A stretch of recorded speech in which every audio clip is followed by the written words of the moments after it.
மது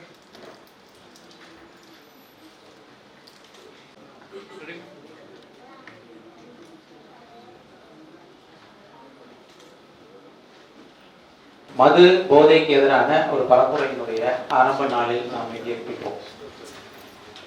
போதைக்கு எதிரான மதுவுக்கு எதிரான பரப்புரை என்பது 1970 தொடங்கிய ஒரு நிகழ்ச்சி. புதுசு இல்லை, நியர்லி 60 இயர்ஸ் ஆக போகுது. 55 வருஷம் தாண்டி நாம பரப்புரையை பண்ணிட்டு இருக்கோம். ஒவ்வொரு காலகட்டத்திலையும் அந்த பெயர் வேணா மாறி இருக்கலாம். கள்ளுக்கடைக்கு எதிரான போராட்டம், சாராய கடைக்கு எதிரான போராட்டம், பாக்கெட் சாராயத்துக்கு எதிரான போராட்டம், அதுக்கப்புறம் அது டாஸ்மாகா மாதிரி அதுக்கு எதிரான போராட்டம், இன்று போதைக்கு எதிரான போராட்டமாக மாறி இருக்கிறது. போதை பொருள் என்று சொன்னால் மக்களுக்கு மைண்ட்ல வருவது வேற, மது என்று சொன்னால் மக்களுக்கு மைண்ட்ல வருவது வேற. இந்த ரெண்டும் இன்னைக்கு வித்தியாசப்பட்டு போயிடுச்சு. ஆனா 1970-80 காலகட்டங்கள்ல நீங்க போதைன்னு சொன்னா அது கள்ளு மதுதான். ஏன் மாறிடுச்சு? இன்னைக்கு போதைன்னு சொன்னா என்னது? கொக்கைன், கஞ்சா, கனாபிஸ், அபின் இல்லையா, மெத், புதுசெல்லாம் வந்திருக்கு இல்லையா. நாங்கெல்லாம் மெடிக்கல் காலேஜ் புக்ஸ்ல படிச்சதெல்லாம் இன்னைக்கு பேப்பர்ல வருது. மெத், LSD, இப்படி எக்கச்சக்கமான பொருட்கள் வருது இல்ல. இதெல்லாம் போதை என்று அடையாளப்படுத்தப்பட்டு வருது. எது மறந்துடுச்சு? ஆல்கஹால் மறந்துடுச்சு, மது மறந்துடுச்சு. அப்படின்னா என்ன அர்த்தம்? ஒரு டேஞ்சர் சைன் கொடுக்குறாங்க. இன்னொரு 50 வருஷம் கழிச்சு கஞ்சாவும் நார்மலைஸ் ஆயிடுச்சு, ஆல்கஹால் நார்மலைஸ் ஆயிடுச்சு, புரிஞ்சுட்டோம். ஆனா இனி 50 வருஷம் கழிச்சு இந்த மாத்திரை, இந்த சூவிங் கம் எல்லாத்துலயும் கொஞ்சம் கொஞ்சமா என்ன ஆகும்? அதுவும் நார்மலைஸ் ஆகும். இதுல என்ன தப்புங்க? இந்த கொஸ்டின் இப்ப கேட்கப்படுது இல்ல, இதுல என்ன தப்பு?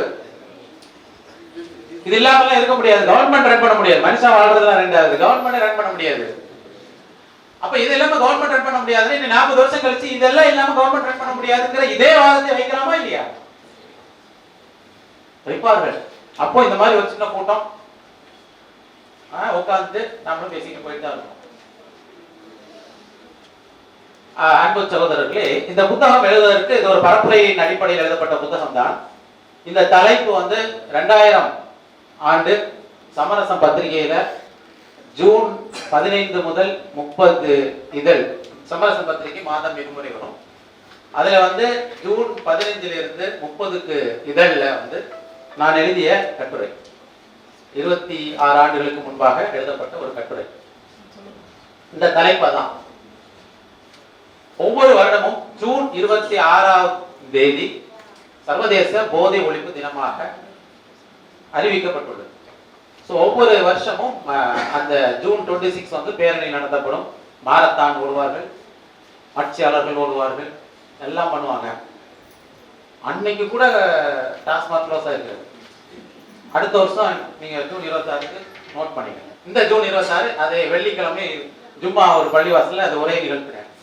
அப்போ இந்த தலைப்பே இதுக்கு சரியா இருக்கும் அப்படிங்கிறதுக்கான அதே தலைப்பை போட்டுட்டோம். அந்த கட்டுரையினுடைய ஒரு முன்னுரையை நான் இப்ப வாசிச்சா உங்களுக்கு எஃபெக்ட் புரிஞ்சிருக்கும். 2000 ஆண்டு, நான் எதுக்கு அந்த வருஷம் சொல்றேன்னா 26 வருடங்கள் ஆயிடுச்சு இல்லையா. 26 வருஷத்துக்கு முன்னாடி 1998ஆவது ஆண்டு நான் பக்கத்துல இருக்க ஸ்டான்லி மருத்துவக் கல்லூரியில் MBBS முடிச்சிட்டேன். அப்போ ஒரு பேஷண்ட் அட்மிட் ஆகுது. அதுல இருந்து அந்த கட்டுரை ஆரம்பிக்கும். பழைய இதழ் இதா இருந்தா படிச்சு பார்த்துருக்கேன். அப்போ ஒரு பேஷண்ட் எங்களுக்கு வருது, ஐவி லைன் போடுறோம், குளுக்கோஸ் ட்ரிப் போடுறாங்கல்ல, அதுக்காக தடவை தேடுறோம், கிடைக்கல. அவர் சொன்னாரு, சார் கொடுங்க சார் ஊசியா. அவர் எடுத்தா டக்குன்னு அவரே போட்டார். அதாவது ஐவி லைன் ஸ்டார்ட் பண்ணா லைஃப் லைன் சொல்லுவோம் அதுக்கு பேரு. அப்பதான் உசுரை கொடுக்க முடியும், ஏதாச்சும் பிளட் ஏத்துறது, எல்லாமே மருந்து எல்லாமே அதில் தான் இருக்கு. உண்மை அப்படி ஷாக் ஆகும். ஸ்டான்லி மருத்துவமனையில் எனக்கு நடந்த ஒரு அனுபவத்துல இருந்து அது ஆரம்பிக்கும். அப்போ இதெல்லாம் நான் 25 வருஷமா போட்டுட்டு இருக்கேன் சார் ஊசியை. இப்போ கணக்கு அங்கிருந்து ஒரு 20 போட்டுருக்கோம், பின்னாடி போகணும் 80களில் ஆரம்பிக்கும். அப்போ இதுதான் அன்றைய நிலைமை. இன்றைய நிலைமை எப்படி இருக்குன்னு நமக்கு எல்லாருக்கும் தெரியும். அகில இந்திய அளவில் 27.5% ஆண்கள் மதுவுக்கு அடிமையா இருக்கிறார். ஒரு மனநல மருத்துவர் இருக்கிறாங்க, அது அவங்களுக்கு ஸ்பெஷாலிட்டி. அதுல அதுக்கான ஓபி நடத்துறாங்க, எல்லாமே பண்றோம். 27.5% ஆண்கள் அடிமையா இருக்கிறாங்க. ஆல்கஹால் மது அருந்துறவர்கள் அல்ல, அடிமையானவர்களுடைய அடிக்ஷன். 1.6% பெண்கள் அடிக்ட். இப்ப அந்த 27.5% அடிக்ட்னா ஒரு 20% கூட்டிடுங்க, பெருக்கிடுங்க. மோர் தென் 45% வந்து பழக்கத்துடன் இருக்காங்க. சரியா? நீங்க ரோட்ல போயிட்டு இருக்கிற பாக்குற மக்கள்ல 100 பேரை பாத்தீங்கன்னா 45 பேரு பழக்கத்துடன் இருக்கிறாங்க. வண்டியில போறீங்கன்னா வண்டியில உங்களுடன் பயணிக்கிறவர்கள் 100 பேரில் 45 பேர் இந்த பழக்கத்துடன் பயணிக்கிறார்கள். நீங்க ரோட்ல 2 வீலர் ஓட்டிட்டு போறீங்கன்னா எதிரில வரல 100 பேர்ல 45% இந்த போதையோட வராங்கன்னு. ஏன் இது சிக்னிபிகன்ட்னா இதுதான் சிக்னிபிகன்ட். ஏன் இதுக்கு இவ்வளவு முக்கியத்துவம் கொடுக்கணும்னா இதுதான் முக்கியத்துவம். நான் தண்ணி அடிக்கிறது இல்லை, நான் இதுக்கெல்லாம் சம்மந்தமே கிடையாது அப்படிலாம் ஒதுங்கி போனீங்கன்னா, நீங்க ஒதுங்கி போனா ஒரு லாரி வந்து ஏறுது, ஆக்சிடென்ட் ஆகுது. BMW கார்ல பிளாட்ஃபார்ம்ல தூங்கிட்டு இருந்த மக்களை ஏத்தி கொலை பண்ணாங்க. சரியா? ஜட்ஜு கூட அதுக்கு சப்போர்ட் பண்ணி விடுதலை பண்ணதாக கூட ஒரு ரிப்போர்ட், அதையும் பார்த்துருப்பீங்க. அது எப்படி பிளாட்ஃபார்ம்ல ஒரு BMW கார் ஏறுது? போதுதான். ஹை கிளாஸ்ல இருக்குது, லோ கிளாஸ்ல இருக்குது, வித்தியாசம் கிடையாது. சோ இது வந்து எல்லா இடத்துலயும் பரவி ஒவ்வொரு ஸ்டெப்பா போயிட்டே இருக்கிறதுனால நாம வந்து கொஞ்சம் அதுல அலர்ட் ஆகும். நான் ரொம்ப எல்லாம் புக்கு பத்தி பேச போறது இல்லை, எல்லாம் சகோதரர் புனிதி பேசிட்டாங்க. அவர்களுக்கு எனக்கு என்னுடைய மனமார நன்றி. இந்த பரப்புரை போதையை ஒழிக்குமா? 2-3 விஷயம் மட்டும் பேசிட்டு முடிச்சிடுறேன். இந்த பரப்புரை போதையை ஒழிக்குமா? 100% ஒழிக்க. ஒரு நூல் எழுதி வெளியிடுவதால் போதை ஒழிந்து விடுமா? 200% ஒழியாது. அடுத்து ஒரு வீடியோ வரப்போகுது, குறும்படம். குறும்படம் எடுப்பதனாலோ இல்ல பாட்டில் ராதா என்று ஒரு படத்தை எடுத்து வெளியிட்டாலோ ஒழிந்து விடுமா? இந்த படத்துக்கு பேரை சொல்றதுக்கு காரணம். சரியா? சோ அதனால ஒழிந்து விடுமா? ஒழிந்து விடாது. அந்த படத்தை பார்க்கறதுக்கு கூட தண்ணி போட்டுட்டு தான் வந்து பார்ப்பாங்க. அப்படி என்றால் இதெல்லாம் ஒழியாது. ஒழிக்க இது முடியாது. இந்த ஸ்டெப்ஸ் எதுவுமே ஒழிக்காதுங்க. அப்புறம் எதுக்கு ஒரு பரம்பரை 15 நாள் இவ்வளவு போட்டு கஷ்டப்படுத்தி அங்க போய் அவரை பாரு இவரை பாரு எல்லாம் சொல்றது. இன்னும் சொல்ல போனா இனிமேல் வர்ற காலம் இதை விட மோசமாகத்தான் இருக்கும். அதனாலதான் நான் சொன்னேன். இப்போ என்னென்ன அடிப்படையில என்னென்ன அறிவியல், சோசியல், பொலிட்டிக்கல் காரணங்களுக்காக மது இயல்பாகி கொண்டே வருகிறதோ இதே காரணங்களுக்காக இனிவரும் காலங்களில் மற்ற போதை பொருட்கள், இந்த மற்ற போதை பொருட்கள் சொல்றோம், எல்லாமே என்ன ஆகும்? உங்களுக்கு இயல்பாக மாறிடும். ஒழியாது. ஆன்லைன்ல மது கிடைக்கும். யாராச்சும் ஒரு 5 வருஷத்துக்கு முன்னாடி யோசிப்பீங்களா? ஆன்லைன்ல மது கிடைக்கும் இல்லையா? Latest scheme, government scheme. சரி, ஆன்லைன்ல கஞ்சா கிடைச்சா எப்படி இருக்கும் சொல்லுங்க? எஸ், பதில் சொல்லுங்க. ஆன்லைன்ல கஞ்சா கிடைச்சா எப்படி இருக்கும்? நல்லா இருக்குமா? இம்ப்ரூவ்மெண்டா? சார் அப்படிலாம் வராது அப்படிதானே? வந்து 3 நாள் ஆகுது. வேணுமா? ஆன்லைன் வெப்சைட் சொல்றேன், ஓபன் பண்ணீங்கன்னா உங்களுக்கு கஞ்சா வீட்டுக்கு வரும். வேண்டாம் வேண்டாம். ஆன்லைன்ல கன்னாபிஸ் அவைலபிள். இப்ப இல்ல, நான் 3 வருஷமா அதை நோட் பண்ணிருக்கேன். எவ்வளவு ரூபா? 279 rupees, 150 கிராம். இதுல வந்து நாம வந்து எந்த இடத்துல இருக்கிறோம்? யாரும் இந்த சைட்லாம் கேட்காதீங்க, அவருக்கு நான் காட்டினேன் இப்படிலாம் இருக்குங்கிறதுக்காக வேண்டி. அதனால இப்ப அதுக்கு அந்த டோரை ஓபன் பண்ணானா நிறைய பேர் என் மேல கோவப்படுவாங்க. சொல்லிடலாமா? ஒரே வார்த்தை சொல்லிட்டு கிராஸ் பண்றேன், சொல்லாம போக முடியாது. ஆயுர்வேதா மருந்து, அந்த வெப்சைட் உள்ள போனீங்கன்னா உங்களுக்கு பல விதமான ஆச்சரியங்கள் கிடைக்கும். Buy online. Modern medicine doctors வந்து படாத பாடுபடுத்துவாங்க. அந்த மாத்திரை சைடு எஃபெக்ட், இந்த மாத்திரை சைடு எஃபெக்ட், நாங்க எழுதி ஒரு துண்டு போட்டு அந்த டப்பாக்குள்ள வச்சு குடிச்சாலும் எல்லா கம்ப்ளைண்ட் எங்க மேலதான். ஒரு 4 மருத்துவர்கள் இருக்கிறோம். இத பத்தி யாரும் கேட்கறது இல்லை. கவர்மெண்ட் ப்ரோமோட்டிங் மெடிசன் ஆயுஷ் சைடுல அதையும் சொல்லணுங்கிறதுக்காண்டி பதிவு பண்ணிருக்கேன். ஆக ஆன்லைன்ல உங்களுக்கு கஞ்சா அவைலபிள், என்ன பேர் வேணாலும் மாறும், வந்து அடுத்தடுத்து வரும். அப்ப எதுக்கு இந்த பரப்புரை? நாம என்ன செய்ய போறோம்? ரொம்ப சிம்பிள்ங்க. நான் ஒரு 27.5% சொன்னேன், அது வந்து அடிக்ஷன். ஒரு 40ல இருந்து 45% வந்து பழக்கம் இருக்குது, அப்படிதானே? 45 விட்டுருங்க, மிச்சம் எவ்வளவு இருக்கு? 55 இருக்குதா? அவங்கள இந்த சாக்கடைக்குள்ள இறங்க விடாம தடுப்பது ஒன்றுதான் இந்த பரப்புரையினுடைய அல்டிமேட் நோக்கம். உங்களால நம்மால செய்ய முடிஞ்சது இது ஒண்ணுதான். நீங்க இந்த பரப்புரைக்கு யார வேணாலும் பாருங்க, எல்லாரும் ஓகே ஓகே சொல்லுவாங்க, சார் கரெக்ட் சார், ஆனா எதுவும் நடக்காது. அப்படி ஏதாச்சும் ஒண்ணு நடக்கணும்னா ஒரே கையெழுத்துல ஒரு கவர்மெண்ட் நடக்கும். அதையும் இந்த கவர்மெண்ட் எப்பொழுதும் முந்தையோ பிந்தியோ இன்றையோ செய்யாது.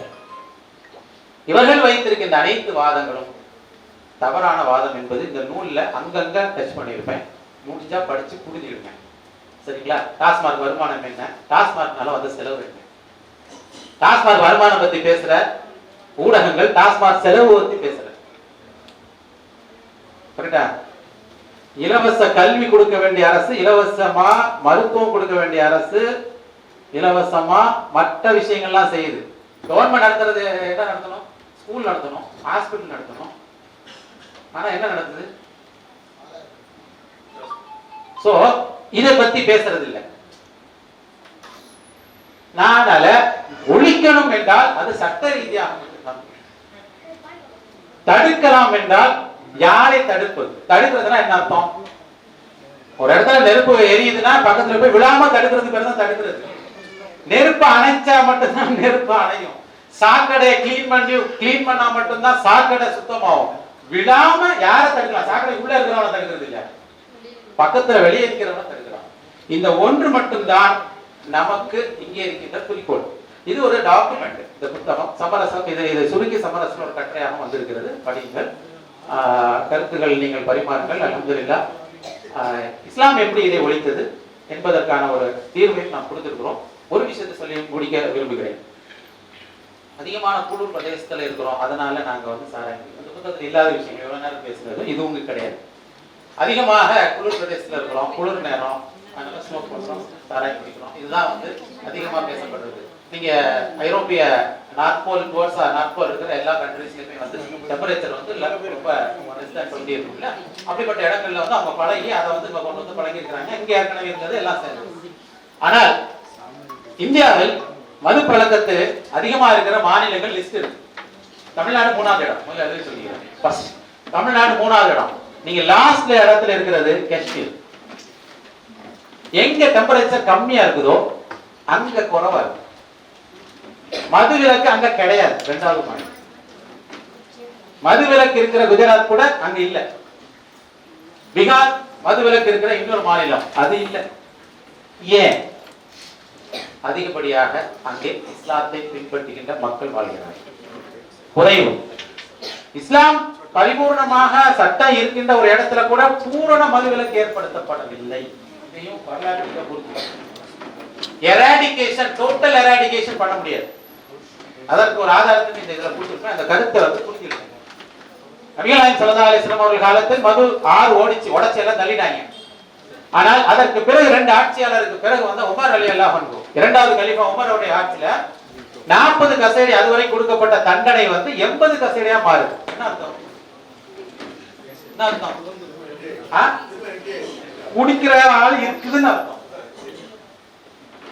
அப்போ 100% நீங்க வந்து ப்ரோஹிபிஷன் வந்து எதிர்பார்க்க முடியுமானா எதிர்பார்க்க முடியாது. Practically impossible. அதுக்காக 100% சொல்றதா ஆளார் கண் சொல்லுவாங்க, வச்சா குடிமை மொச்சறதா மாட்டேயா, அப்படிலாம் பண்ணக்கூடாது. சோ இது ஆட்சி அதிகாரத்தில் இருப்போர் நினைத்தால் நடக்கும், தெளிவுபடுத்தப்படலாம், ஒழிக்கப்படலாம். ஆனால் 100% எதிர்பார்க்க முடியாது. ஒரு 90-95 எதிர்பார்க்கலாம். ஆனால் கான்செப்சுவல் சேஞ்ச் கொள்கை ரீதியான மாற்றம் மட்டும்தான் இதற்கு ஒரே தீர்வு. அதனுடைய வழியில தான் இந்த பரப்புரை பிடிக்கிறது. மீண்டும் சொல்கிறேன், இந்த பரப்புரை மதுவை போதை ஒழிக்கிறதுக்குலாம் இல்ல. ஆன்லைன்ல கிடைக்கதான் செய்யும், உங்களால ஒண்ணு செய்யும். ஆனா போகாம நல்லா இருக்கிறாங்கள அதுக்குள்ளவே தள்ளிடப்படும். 1.6% பெண்கள் அடிக்ஷன் அப்படின்னா 10% பெண்களுக்கு இந்த பழக்கம் இருக்குது அகில இந்திய அளவில். அதனால் பெண்களுக்கும் இங்கே பொறுப்பு இருக்கிறது. எனவே இந்த நிகழ்வை நாம் இதற்காக பயன்படுத்தும். இந்த பரப்புரை நீங்கள் செய்யுங்கள், தொடருங்கள், மக்களை சந்தியுங்கள். நம்மளால் என்ன இயலுமோ அதை செய்வோம்.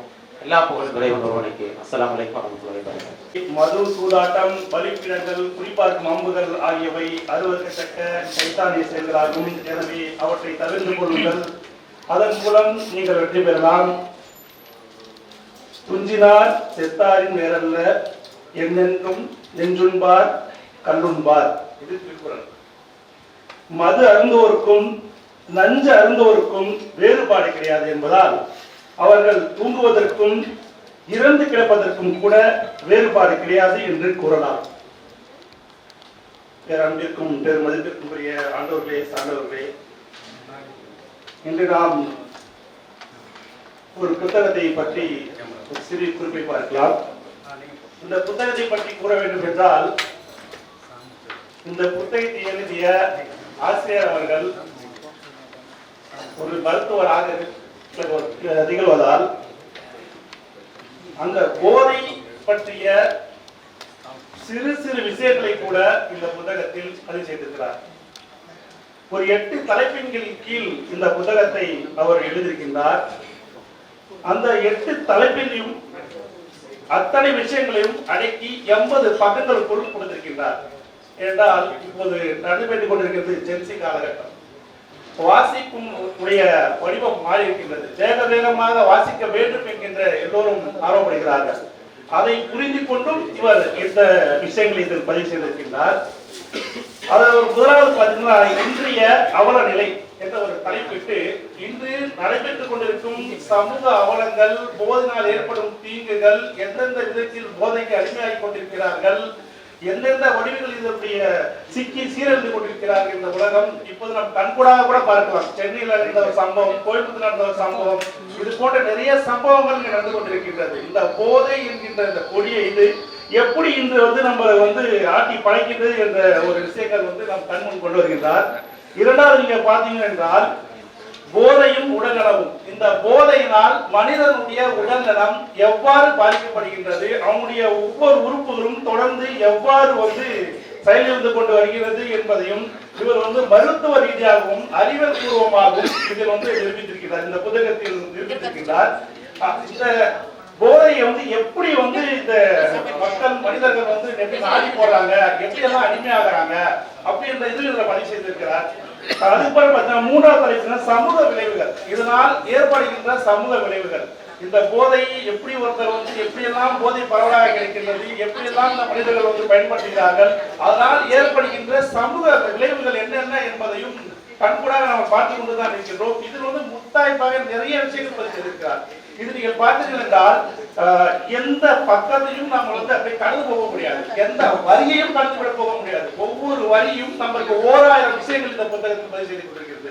இதுக்கப்புறம் நீங்க பாத்தீங்கன்னா, இதுக்கு ஒரு தீர்வே இல்லையா, யாரும் மீண்டு வர முடியாதா அப்படின்னு யோசிச்சு 4வது தலைப்பாக கொடுத்திருக்காரு. போதிலிருந்து மீள முடியுமா? கண்டிப்பாக முடியும் என்று சொல்கிறார்.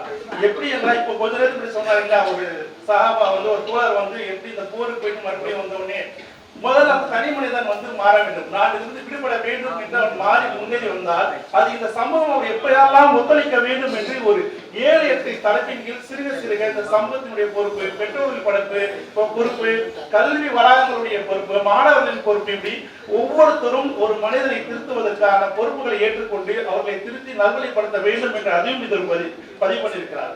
இது எப்படி செய்யணும், இந்த சமூகத்தின் மீது கடுமையாகின்ற இந்த பணியை, இந்த தீமையை அளிக்க வேண்டும், இந்த கல்வி எப்படி செய்ய வேண்டும் என்பது போதைக்கு எதிரான ஒரு போர் அப்படின்னு ஒரு டிக்ளேர் பண்ணி அறிவிக்கிறார். அது எந்த வழியில் இருக்கணும், அற வழியில், உளவியல் ரீதியாகவும் மருத்துவ ரீதியாகவும் இந்த மக்களை, பாதிக்கப்பட்டவர்களை எதில் மீட்டெடுக்க வேண்டும், ஒரு தலைமுறை எப்படி நம்ம செம்மைப்பட, அடுத்த தலைமுறை எப்படி நம்ம கொண்டு போய் சேர்க்க வேண்டும் அப்படின்ற விஷயம் இது வெளிக்கொண்டிருக்காரு.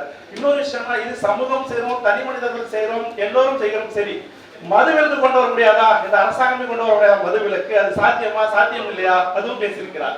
மதுவிலக்கு சாத்தியம், எங்கெல்லாம் சாத்தியம் ஏற்பட்டிருக்காங்க, எவ்வளவு பிரச்சனைகள் குறைஞ்சிருக்கு, எங்கெல்லாம் சாத்தியம் இல்லைன்னு சொல்லி பொய்க்காரன் சொல்லிட்டு இருக்காங்க, அதுவும் இது பதிவு பண்ணப்பட்டிருக்காரு. இறுதியாக, ஏன் இன்னைக்கு பெரும்பான்மை இஸ்லாத்தில் குடிப்பவர்கள், போதை பக்கம் போவர்கள் குறைவாக இருக்கிறார்கள், விரல் விட்டு என்ன கொடுக்கிறார்கள், இஸ்லாமிய கொள்கை அவங்க என்ன கற்றுக் கொடுத்தது, இது ஏன் ஒட்டுமொத்த சமூகம் பின்பற்றப்படக்கூடாது, இது ஒரு நல்ல ஒரு சிறந்த கொள்கையாச்சு என்பதையும் இதில் பதிவு செய்திருக்கார். ஆரம்பத்தில் இந்த புத்தகத்தை நீங்கள் புரட்டினால் உண்மையில் சொல்கின்றேன், நான் மிகவும் ஆச்சரியப்பட்டு, ஒரு மனிதர் எந்த அளவுக்கு ரொம்ப அழகாக இந்த சமூகத்தின் மீது அக்கறை உள்ள ஒருவர் ரொம்ப அழகாக, தெளிவாக, ரத்தின சுருக்கமாக கொடுத்திருக்கிறார். இது நம்ம ஒவ்வொருத்தரும் படிக்க வேண்டிய ஒரு கட்டாய கடமையாகும். போகிற போக்கில் மருத்துவராக மட்டும்தான் நினைத்தேன், ஒரு கவிதையுடன் இந்த புத்தகத்தை முடித்திருக்கிறார் அவர். ரொம்ப அழகான ஒரு 2 நிலையில் தான் அந்த கவிதை. போதை அழிவின் பாதை, விழிப்புணர்வே வாழ்வின் பாதை, தேர்வு நம் கையில், எதிர்காலம் நம் தலைமுறையின் கையில் என்ற அந்த கவிதை வரிவுடன் இந்த புத்தகத்தை அவர் எழுதி முடித்திருக்கிறார். ஆகவே பேரன்பிற்குரிய சகோதர சகோதரிகளே, இந்த புத்தகத்தை நாம் அதிகமாக கொண்டு போய் மக்களிடம் சேர்க்க வேண்டும், நாம் வாசிக்க வேண்டும், நாம் களத்தில் இறங்கி பணி செய்ய வேண்டும் என்றால் இந்த புத்தகத்தை ஒரு முறையாக வாசிச்சிருங்க. ஏன்னா நம்ம களத்துக்கு அவ்வளவு துணையா இருக்கு. புள்ளி விவரம் கூட கொடுக்கின்றார், ரொம்ப அழகா தெளிவா இருக்கு இந்த புத்தகம். இது ஒரு புத்தகமே போதும், நம்மளை செயல் தூண்டுறதுக்கு, செயல்பாட்டை கொண்டு வரதுக்கான இந்த ஒரு புத்தகமே போதுமானது நான் நினைக்கின்றேன். இறுதியாக ஒரு விஷயத்தை ஒரு வரியை சொல்லி நான் முடித்துக் கொள்கின்றேன். இந்த புத்தகத்தின் பக்கங்களை சற்று புரட்டி வாசியுங்கள். போதையினால் பாதிக்கப்பட்டவர்களின் வாழ்வை நம்மால் மாற்ற முடியும் என்ற நம்பிக்கை நம்முள் பிறக்கும். நன்றி. ஒரு பையன் அடிக்கடி he become very stressful, நிறைய anxiety, நிறைய problems அவன் லைஃப்ல இருக்கும்போது he wants to quit this life, he wants to die அப்படின்னு சொல்லி suicidal thoughts கூட இந்த drug addiction one of the biggest impact இது final impact இது இருக்குது. ஒரு உருதுல ஒரு ப்ராவர்ப் நான் படிச்சேன், ரொம்ப நல்லா இருந்தது. I just want to share with you regarding this suicidal thoughts. என்ன சொல்லப்படுதுன்னா, अब तो घबरा के ये कहते हैं कि मर जाएंगे, अब तो घबरा के ये कहते हैं कि मर जाएंगे, मर के भी चैन ना पाए तो किधर जाएंगे, இறந்து விட்ட பிறகு எங்க போவீங்க, கடைசியா சூசைட் அந்த நம்ம போயிடுறோம், but after that just a start for another life அப்படின்னு சொல்லிட்டு பார்க்கிறோம். ஆக நம்ம எந்த அளவுக்கு இந்த நான் ஸ்டார்டிங்ல இந்த ஓதன வசனங்கள், மது, சூதாட்டம், பலிபீடங்கள், அந்த மாதிரி 4 விஷயங்கள் அது திருக்குறான் அல்லது சொல்லி நம்ம முன்னாடியே படிச்சோம். இது ஒண்ணுக்குள்ள கனெக்டடாக இருக்கின்றது. நபி ஸல்லல்லாஹு அலைஹி வஸல்லம் ஒரு ஹதீஸை சுட்டி காட்டுகின்றார்கள். இப்னு உமர் ரலியல்லாஹு தஆலா அன்ஹு அறிவிக்கின்றார்கள், போதை ஏற்படுத்தக்கூடிய ஒவ்வொன்றும் மதுவாகும். ஆக இப்பதான் ரீசெண்டா ஒரு சகோதரர் நம்மகிட்ட கேட்டார், அப்போ டைரக்டா ஆல்கஹால் தானே நமக்கு ஹராம், இது ட்ரக்ஸ், கொக்கைன், ஹெரோயின் இதெல்லாம் டைரக்டா எங்கேயுமே சொல்லலையே ஹராம் அப்படின்னு சொல்லிட்டு நபிசாஸ் நம்ம ஹதீஸை சுட்டி காட்டும்போது, போதை ஏற்படுத்தக்கூடிய ஒவ்வொன்றும் மதுவாகும், போதை ஏற்படுத்தக்கூடிய ஒவ்வொன்றும் ஹராம் ஆகும். அவ்வளவுதான். எவ்ரிதிங் which creates அந்த போதை, அந்த நஷா, அந்த அடிக்ஷன், இது ஹராமாக இருக்கின்றது நபி ஸல்லல்லாஹு அலைஹி வஸல்லம் சுட்டி காட்டுகின்றார்கள். இன்னொரு ஹதீஸ் நபி ஸல்லல்லாஹு சொல்றாங்க, யார் இந்த உலகத்தில் மது அருந்தி போதைக்கு ஆளாகி அதன் பிறகு தௌபாவும் செய்யாமல் இறந்து விடுகின்றார்களோ அவர்களுக்கு ஜன்னத்தில் இடம் கிடையாது அப்படின்னு சொல்றாங்க. ஆக நபி ஸல்லல்லாஹு அலைஹி வஸல்லம் இது ஒரு ஸ்காலர் ஒருத்தர் இருந்தார், மாலிக் பின் தினார் ரஹ்மத்துல்லாஹி அலைஹி அப்படின்னு சொல்லிட்டு. அவருடைய வாழ்க்கையில் நடந்த ஒரு சம்பவம், அவர் ஹஜ்ஜுக்கு போறாரு. ஹஜ்ஜுக்கு போன பிறகு அங்க போய் காபாவை பார்த்து அந்த மக்கள் தவாப் செய்யறதெல்லாம் பார்த்துட்டு அவர் ரொம்ப மெஸ்மரைஸ் ஆகி பார்க்கறாரு. இவ்வளவு பேர் ஹஜ்ஜு செய்யறாங்களே, நானும் ஒரு ஹஜ்ஜு செய்ய போகின்றேன், அல்லாஹ் எவ்வளவு எல்லா பேரோட ஹஜ்ஜை கபூல் செய்வானா இல்லையா அப்படின்னு சொல்லிட்டு நினைச்சுக்கிட்டே தூங்குறாரு. அவர் கனவுல வருது ஒரு இன்ஃபர்மேஷன், இந்த ஹஜ்ஜில் வந்த எல்லா மக்களுடைய ஹஜ்ஜு குபூலாக்கப்பட்டது ஒருத்தரை தவிர அப்படின்னு சொல்லிட்டு உடனே அவர் எந்திரிச்சு வந்து அடுத்த நாள் வந்து அது ஒருத்தர் நானா தான் இருக்கும் நினைச்சு ரொம்ப ஃபீல் பண்றாரு, யோசிக்கிறாரு. இப்படிதான் வந்து நல்லடியா இருக்க யோசிப்பாங்க. அப்ப அவர் யோசிக்கும் பொழுது மறுபடியும் அடுத்த நாள் தூங்கும்போது இன்னொரு கனவு வருகின்றது. அந்த மனிதர் வந்து நீ கிடையாது, அந்த மனிதர் இன்னார் இன்னார் இன்னார் அப்படின்னு சொல்லிட்டு அவருடைய இன்ஃபர்மேஷன் முகமது பின் ஹாரூன் பல்க் எனக்கூடிய ஊரை சேர்ந்தவர் அப்படின்னு சொல்லி இன்ஃபர்மேஷன் வருது. இவரை பத்தி போய் விசாரிக்கிறாரு, கேட்கிறாரு. அவர் இந்த ஒரு நல்லடியார் அவரை போய் நீங்க மீட் பண்ணுங்க அப்படின்னு சொல்லும்போது அவரை போய் மீட் பண்றாரு. முகமது பின் ஹாரூனை மீட் பண்ணும் பொழுது அவர்கிட்ட சொல்றாரு, நான் மாலிக் பின் தினார், எனக்கு ஒரு கனவு வந்தது.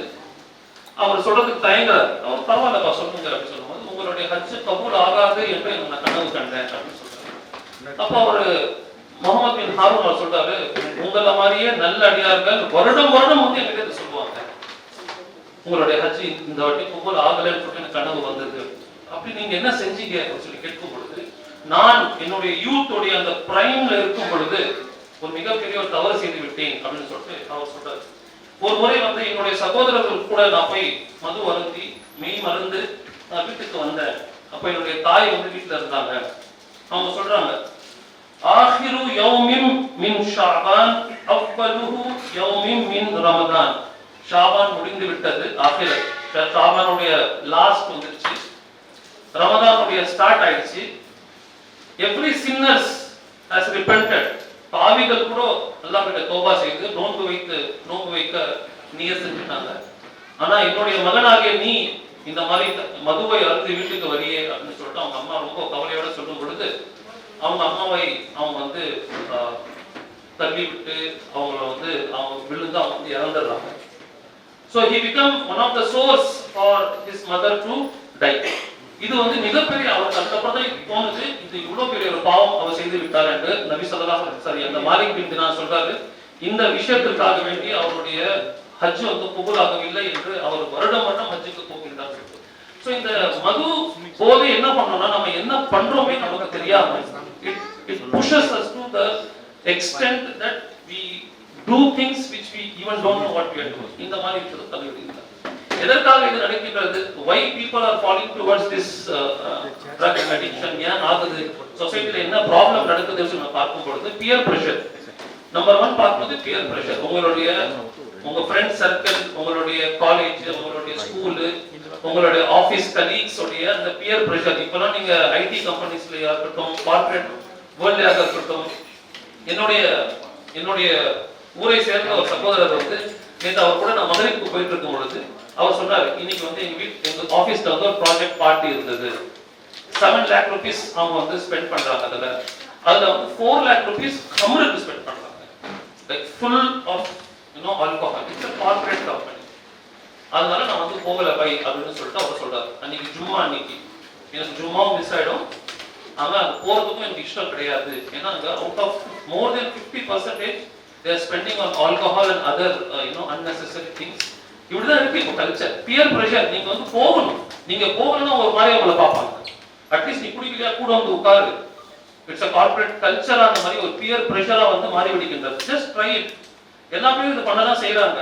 உங்களோட ஃப்ரெண்ட்ஸ்க்கு வந்து நீங்க ப்ரூவ் பண்ண வேண்டும், you are the best friend அப்படின்னு சொல்லிட்டு. அந்த மாதிரி ஒரு பியர் பிரஷர்னால வந்து நம்ம வந்து தள்ளப்படுகின்றோம். சூரத்துல் பக்ரால வந்து குதுவாத்து ஷைத்தான், உங்க ஷைத்தானுடைய அந்த அடிச்சுவடுகளை நீங்க பின்பற்றாதீர்கள் சொல்றாங்க.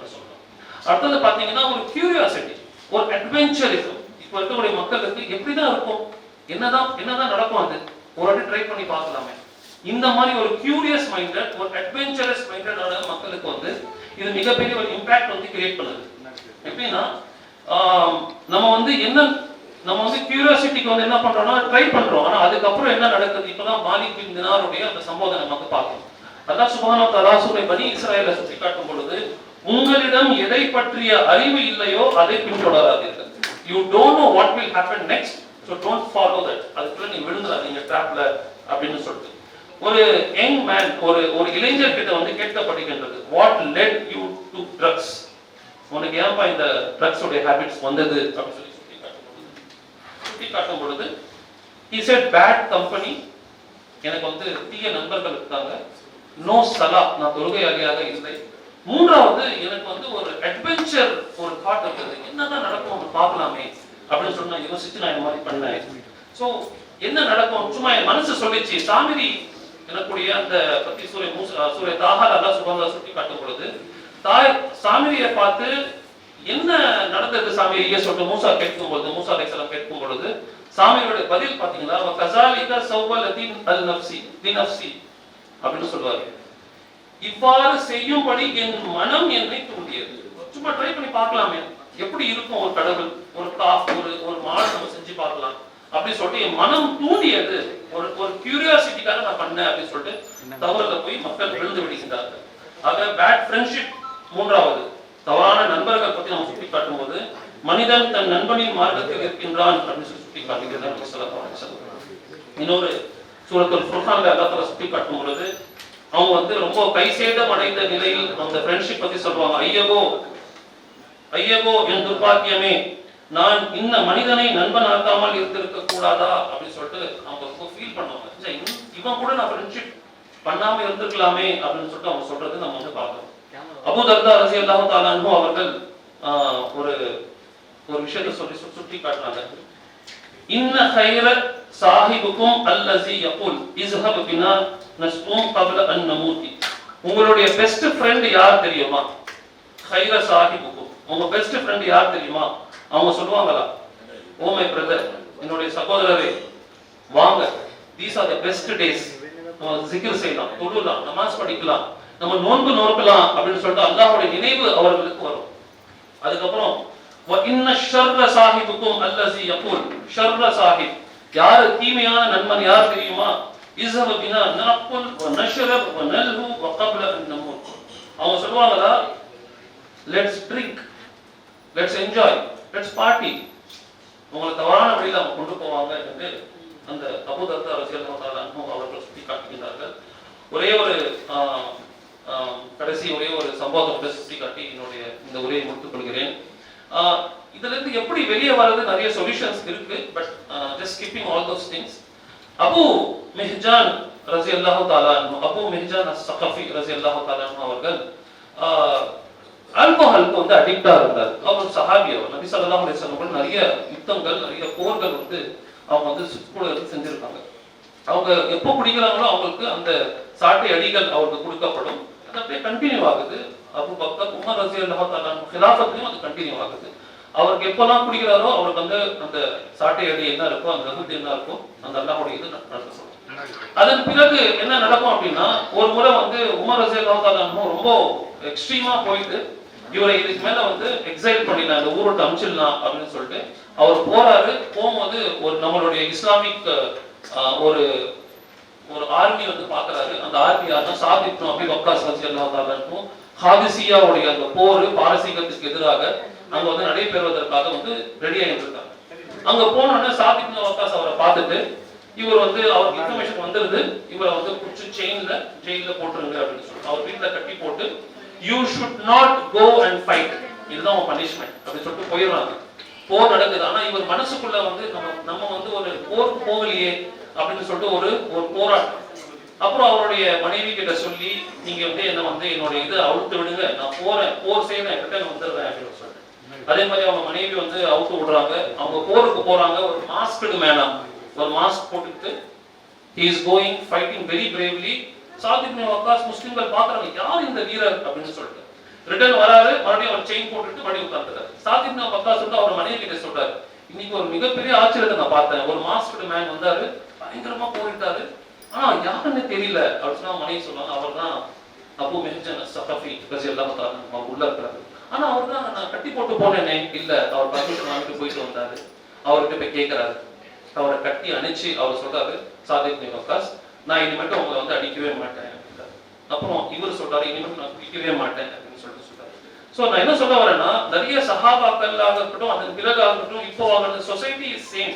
But how we deal with the society, how we deal with the individuals is what matters a lot. There are many solutions for it. Inshallah இதுக்கு அப்புறம் வரக்கூடிய ஸ்பீச்சஸ்ல நீங்க கேப்பீங்க இதோட சொல்யூஷன்ஸ் என்ன. இன்ஷால்லா அல்லாஹ் சுப்ஹானஹு வ தஆலா இந்த மது, போதை இந்த மாதிரி விஷயங்கள் அல்லாஹ் தஆலா நமக்கு காப்பாற்றுவானாக. அதன் கூட அதன் அருகில் கூட நீங்க நெருங்காதீர்கள் என்று அல்லாஹ் சுப்ஹானஹு வ தஆலா சுட்டி காட்டியிருக்கின்றார். ஆகையால் நம் அனைவரும் பிரார்த்தனை செய்வோம். எல்லாம் இந்த பரப்புரையை நமக்கு வந்து எதுக்காக ஆரம்பித்தோமோ அதன் செவனை முடிப்பதற்காக வேண்டி, மேலும் நம்மளை வந்து நல்லடியார்களில் ஒருவனாக அல்லாஹ் ஆக்குவானாக என்று கூறிய வண்ணம் இந்த உரையை முடித்துக் கொள்கிறேன். வாக்குறுதி வணக்கம். ஷார்ட் ஃபிலிம் பத்தி சொல்லணும்னா, இது வந்து நாங்க வந்து இந்த டீம் வந்து கிட்டத்தட்ட ஒரு 5-6 தடவை நிறைய தடவை முயற்சி பண்ணி 5 தடவை நம்ம லாங்குவேஜ் சொல்ல போனா அது நாசமா போச்சு, எதுவுமே பண்ண முடியல. நாங்களும் வந்து பிளான் பண்ணுவோம், ஏதாவது பண்ணணும்னு சொல்லிட்டு இருப்போம். 3 பேரும் வெவ்வேறு இடத்துல வேலை பார்க்குறோம். இப்போ நான் புருஷவாக்கத்தில் இருக்கிறேன், அவங்க 2 பேரும் இங்கே இருக்கிறாங்க. அப்படிங்கிறதுனால எங்களுக்கு வந்து ஆஃபீஸ் டைம் வந்து செட் ஆகாது. அப்போ எங்க டைம்ல ஒர்க் பண்ணலாம் அப்படின்னா, இப்போ எனக்கெல்லாம் பார்த்தீங்கன்னா 7 மணிக்கு வேலை முடிஞ்சிருச்சுன்னா 8 மணிக்கெல்லாம் வீட்டில் இருக்கணும். அப்படி ஒரு டைம்ல இருக்கு போய் அது மாதிரி ஒவ்வொருத்தருக்கும் ஒவ்வொரு சூழல் இருக்கு. அப்படி இருக்கக்கூடிய சூழல்ல இந்த கேம்பெயின் வந்ததுக்கு அப்புறம் ஒரு சென்னை மெட்ரோ வந்து ஒரு கமிட்டி உருவாக்குனாங்க. அந்த கமிட்டியில வந்து ஒரு பேச்சு வந்துச்சு, இந்த மாதிரி போதைக்கு அடிமையாகிறவங்கலாம் ஜஸ்ட் ஒரு தடவை ட்ரை பண்ணா என்ன ஆகும், அதை நீங்க பண்ணாலே வந்து நல்லா இருக்கும் அப்படின்னு சொல்லும்போது, இதை வந்து நாங்க வந்து சொன்ன அடுத்த நாள் வந்து ஸ்டோரி ஸ்கிரிப்ட் எழுதிட்டேன். ஆனா அந்த ஸ்கிரிப்ட் இது கிடையாது. நாங்க வந்து நேராக பெரம்பூர் வந்து நம்ம பசங்கிட்ட பேசும்போது 8 மணி இருக்கும். 8 மணிக்கு ஸ்டார்ட் பண்ணி நைட்டு 12 மணி வரைக்கும் மேல மாடியில தான் எடுத்தோம். அப்போ எங்க வீட்டுல சொல்லியிருந்தேன் 10 மணிக்கெல்லாம் வீட்டுக்கு வந்திருப்பேன். எனக்கு கரெக்டா 9 மணிக்கு போன் வருது, எப்போ வருவேன்னு சொல்லிட்டு நான் பர்மிஷன் கேட்கிறேன். 12 மணி 1 மணிக்கு மேல வந்து ஆபீஸே கொடுத்துக்க வீட்டுக்கு வந்துடாது அப்படின்ட்டாங்க. அப்புறம் மறுபடியும் கெஞ்சி கூத்தாடி இல்ல இது ஒரு முக்கியமான கேம்பெயினுக்காகன்னு சொல்லிட்டு அப்புறம் பண்ணிட்டு, அதுக்கப்புறம் எடிட் பண்றதுக்கு வந்து நான் ஒரே நாளா அவங்ககிட்ட சொல்லியிருந்தேன். அரஃபாத் போயிட்ட எனக்கு ஒரு நாள்ல எடிட் பண்ணி கொடுங்க அப்படின்னு. ஏன்னா நான் அடுத்த நாள் கொடுக்கணும்ட்டு வழக்கம்போல அவங்களும் சரிச்சுட்டு வழக்கம்போல வேலையை கட்டிட்டாங்க. எனக்கு வந்து என்ன ஆயிடுச்சு அப்படின்னா ரொம்ப வெக்ஸ் ஆயிட்டேன். 100 லெவன் போயிட்டு எல்லாரும் பர்சனலா மெசேஜ் போடுறேன், நம்ம எடுத்தது எதுவுமே விளங்காது, இதுவும் அப்படித்தான் இருக்கும் போல அப்படின்னு சொல்லும் போது அவங்களுக்குள்ளே ஒரு இது இல்ல நம்ம இதை பண்ணுவோம் அப்படின்னு சொல்லிட்டு, நீங்க நம்ப மாட்டீங்க, நைட் 2 மணி வரைக்கும் உட்காந்து எடிட் பண்ணாங்க. இந்த ஷார்ட் ஃபிலிம்காக டப்பிங் எல்லாம் கொடுத்தோம். நாங்க ரொம்ப வந்து இது கஷ்டப்பட்டு தான் பண்ணோம். என்ன நோக்கம் அப்படின்னா இந்த பரப்புரையை மையப்படுத்தி தான். ஏன்னா இந்த பரப்புரை வந்து இன்னைக்கு தேவை காலகட்டத்துல எல்லா அரசியல் இயக்கங்களும் நடத்துறாங்க. நேற்று மட்டும் நான் ஆபீஸ்க்கு வரும்போது 3 இடத்துல பார்த்தேன். வெஸ்லி ஸ்கூல் கிட்ட நடத்துறாங்க, அதே போல நம்ம மவுண்ட் ரோடு கிட்ட, புரசைவாக்கத்துல, இப்படி தொடர்ச்சியா இந்த பரப்புரையை கையில் எடுக்கிறாங்க. அதே வேளையில வந்து ஜமாத் இதை கையில் எடுத்திருக்கு. அப்போ நம்ம ஏதாவது பண்ணணும் அப்படிங்கிற நோக்கத்துக்கு தான் பண்ணோம். அது போக என்னன்னா, இப்போ நம்ம வந்து இளைஞர் மக்கள் அதிகமா பணி செஞ்சுட்டு இருக்கோம். குறிப்பா அந்த சிறுவர் சீர்திருத்த பள்ளிக்கு வந்து நம்ம தொடர்ச்சியா போயிட்டு இருக்கோம். அங்க இருக்கக்கூடிய நிலவரங்கள் என்ன அப்படின்னா, ஆரம்ப காலகட்டங்கள்ல நான் கிட்டத்தட்ட ஒரு 6 வருஷமா தொடர்ச்சியா போறேன். வாய்ப்பு இருக்கிற சமயத்துல எல்லாம் முஸ்லீம் மாணவர்கள் அதிகமா இருக்க மாட்டாங்க. இப்ப சமீபத்துல பாத்தீங்கன்னா நிறைய முஸ்லீம் மாணவர்கள் இருக்கிறாங்க. அவங்களுக்குள்ள என்ன பிரச்சனை அப்படின்னு நம்ம கேட்கும்போது சிம்பிளா ஒரே ஒரு வார்த்தை சொல்றாங்க, போதை. அது எப்படி அப்படின்னா தவறான நண்பர்கள். அவங்க வந்து சொல்றாங்க, ஏண்டா தம்பி நீ இப்படி நல்லா தானே இருக்க, நல்லா பேசுறியே, என்னாச்சு அப்படின்னு சொல்லும்போது அவன் சொன்ன விஷயம் என்ன தெரியுமா, அண்ணே நான் தனியா இருந்தா நல்லா தான் இருக்கேன், இவங்களை பார்த்தோன்னு எனக்கு ஒரு மாதிரி ஆயிடுச்சு அப்படிங்கிறாங்க. இந்த திருத்தணி சம்பவம் நடந்துச்சு, நீங்க எல்லாம் பாத்துப்பீங்கல்ல. திருத்தணி சம்பவத்தில் உள்ள 3 பேர் வந்து செங்கல்பட்டு ஆத்தூர் கூர்நோக்கு மையத்துல இருக்கிறாங்க. அவங்கள போய் பார்க்கும்போது அவங்க தான் பண்ணாங்களான்னு தெரியல. இப்போ அவங்ககிட்ட பேசுறோம், ஏண்டா தம்பி நீங்க அப்படி பண்ண அப்படின்னா, இல்லண்ணே அன்னைக்கு மஜாவா இருக்கும், என்ன பண்ணணும்னு தெரியல அப்படின்னு சொல்றாங்க. இந்த போதை வந்து நம்மளை எப்படி வந்து உள்ள போயிட்டு நம்மளை வந்து அடிமையாகும் அப்படின்னா, ஸ்டார்டிங் இந்த படத்துல காமிச்ச கான்செப்ட் மாதிரி தான். யாரோ ஒரு நண்பன் வருவான், உன் பிறந்த நாள் இல்ல கிளாஸ்ல ஃபர்ஸ்ட் மார்க் வாங்கிட்டேன், இல்ல இந்த ஒரு ஃபெஸ்டிவல் இருக்கு அப்படின்னு சொல்லி ஆரம்பிக்க வைப்பான். டேய் கல்யாணத்துல ஒரு நாள் குடிச்சா என்ன தப்பு அப்படிமா, பிறந்த நாள் தானே இன்னைக்கு ஒரு நாள் குடிச்சா தப்பு அப்படிமா சொல்லிட்டு அவன் போயிடுவான். ஆனா பாதிக்கப்படுறது நம்மளா தான் இருக்கும். இது மாதிரி நான் நிறைய பேரை பார்த்திருக்கிறேன். ஒரே ஒரு விஷயம் தான், இப்ப இந்த டாக்டர் சாப் வந்து வேற கோணத்துல பேசினாங்க. இந்த பரப்புரை ஆரம்பிக்கிறதுக்கு முன்னாடி தொடக்க விழால வந்து சென்னை மெட்ரோ மண்டல தலைவர் வந்து ஒரு விஷயம் சொன்னாங்க. சோ அந்த அடிப்படையில் நம்ம வேலை பார்த்தோம்னா இந்த பரப்புரை இன்னும் எஃபெக்டிவா இருக்கும். என்ன அப்படின்னா 3 சாராருக்காக நம்ம வேலை பார்க்கணும். அது டாக்டர் சாப் சொன்னதை ஒட்டி தான் வரும். ஒருத்தவங்க வந்து பாத்தீங்கன்னா போதையின் பக்கம் போகாத ஒரு கூட்டம் இன்னைக்கு இருக்கிறாங்க. அதே போல இன்னொரு மக்கள் வந்து போதையிலிருந்து வெளியில வந்தவங்க, இன்னொரு கூட்டம் அடிமையாகி இருக்கிறவர்கள். நம்ம வந்து இந்த 3 பேருக்காக வேலை பார்க்கணும். இது வந்து ஒரு விழிப்புணர்வு நிகழ்ச்சி. போதையிலிருந்து வந்தவங்களை மட்டும் நம்ம அவங்கள மட்டும் டார்கெட் பண்ணி ஒர்க் பண்றதை விட போதையில் விழாமல் இருப்பவர்களை விழ வைக்க கூடாது. அதற்காக இந்த பரப்புரை இருக்கணும். அதிலிருந்து மீண்டவர்களை அது பக்கம் போகாமல் இருக்கிறதுக்காக இந்த பரப்புரை இருக்கணும். பாதிக்கப்பட்டவங்களை வெளியில கொண்டு வரதுக்காக இந்த பரப்புரை இருந்துச்சுன்னா இன்ஷா அல்லாஹ் இதை ஒரு நாள் கண்டிப்பாக ஒழிக்கலாம்.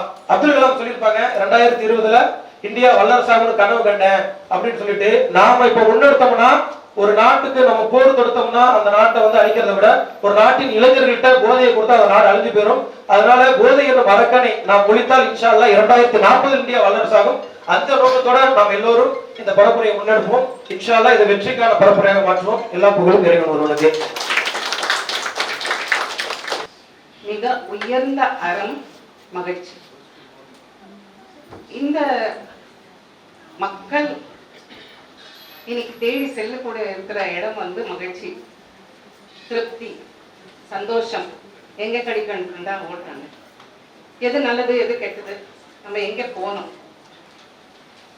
எந்த இடத்துக்கு போகணும், எந்த பொருள் அடையணும், எப்படி நம்மளுக்கு மகிழ்ச்சி வேணும், அதெல்லாம் யோசிக்கிறது இல்லை. வெறும் எனக்கு மகிழ்ச்சி தான் தேவைன்றது அந்த தேடுதல்ல மனுஷனுக்கு ஓடுறாரு.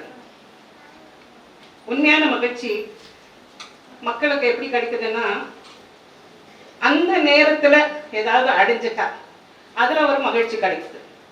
அப்போ அந்த மகிழ்ச்சி எதுக்கு எப்படின்னு சொன்னாங்கன்னா, ஒரு சின்ன எக்ஸாம்பிள் சொல்றேன். ஏர்வாடி சாரி இறையாண்டு சார் ஸ்பீச்ல இருந்து எனக்கு இந்த எக்ஸாம்பிள் கிடைச்சது.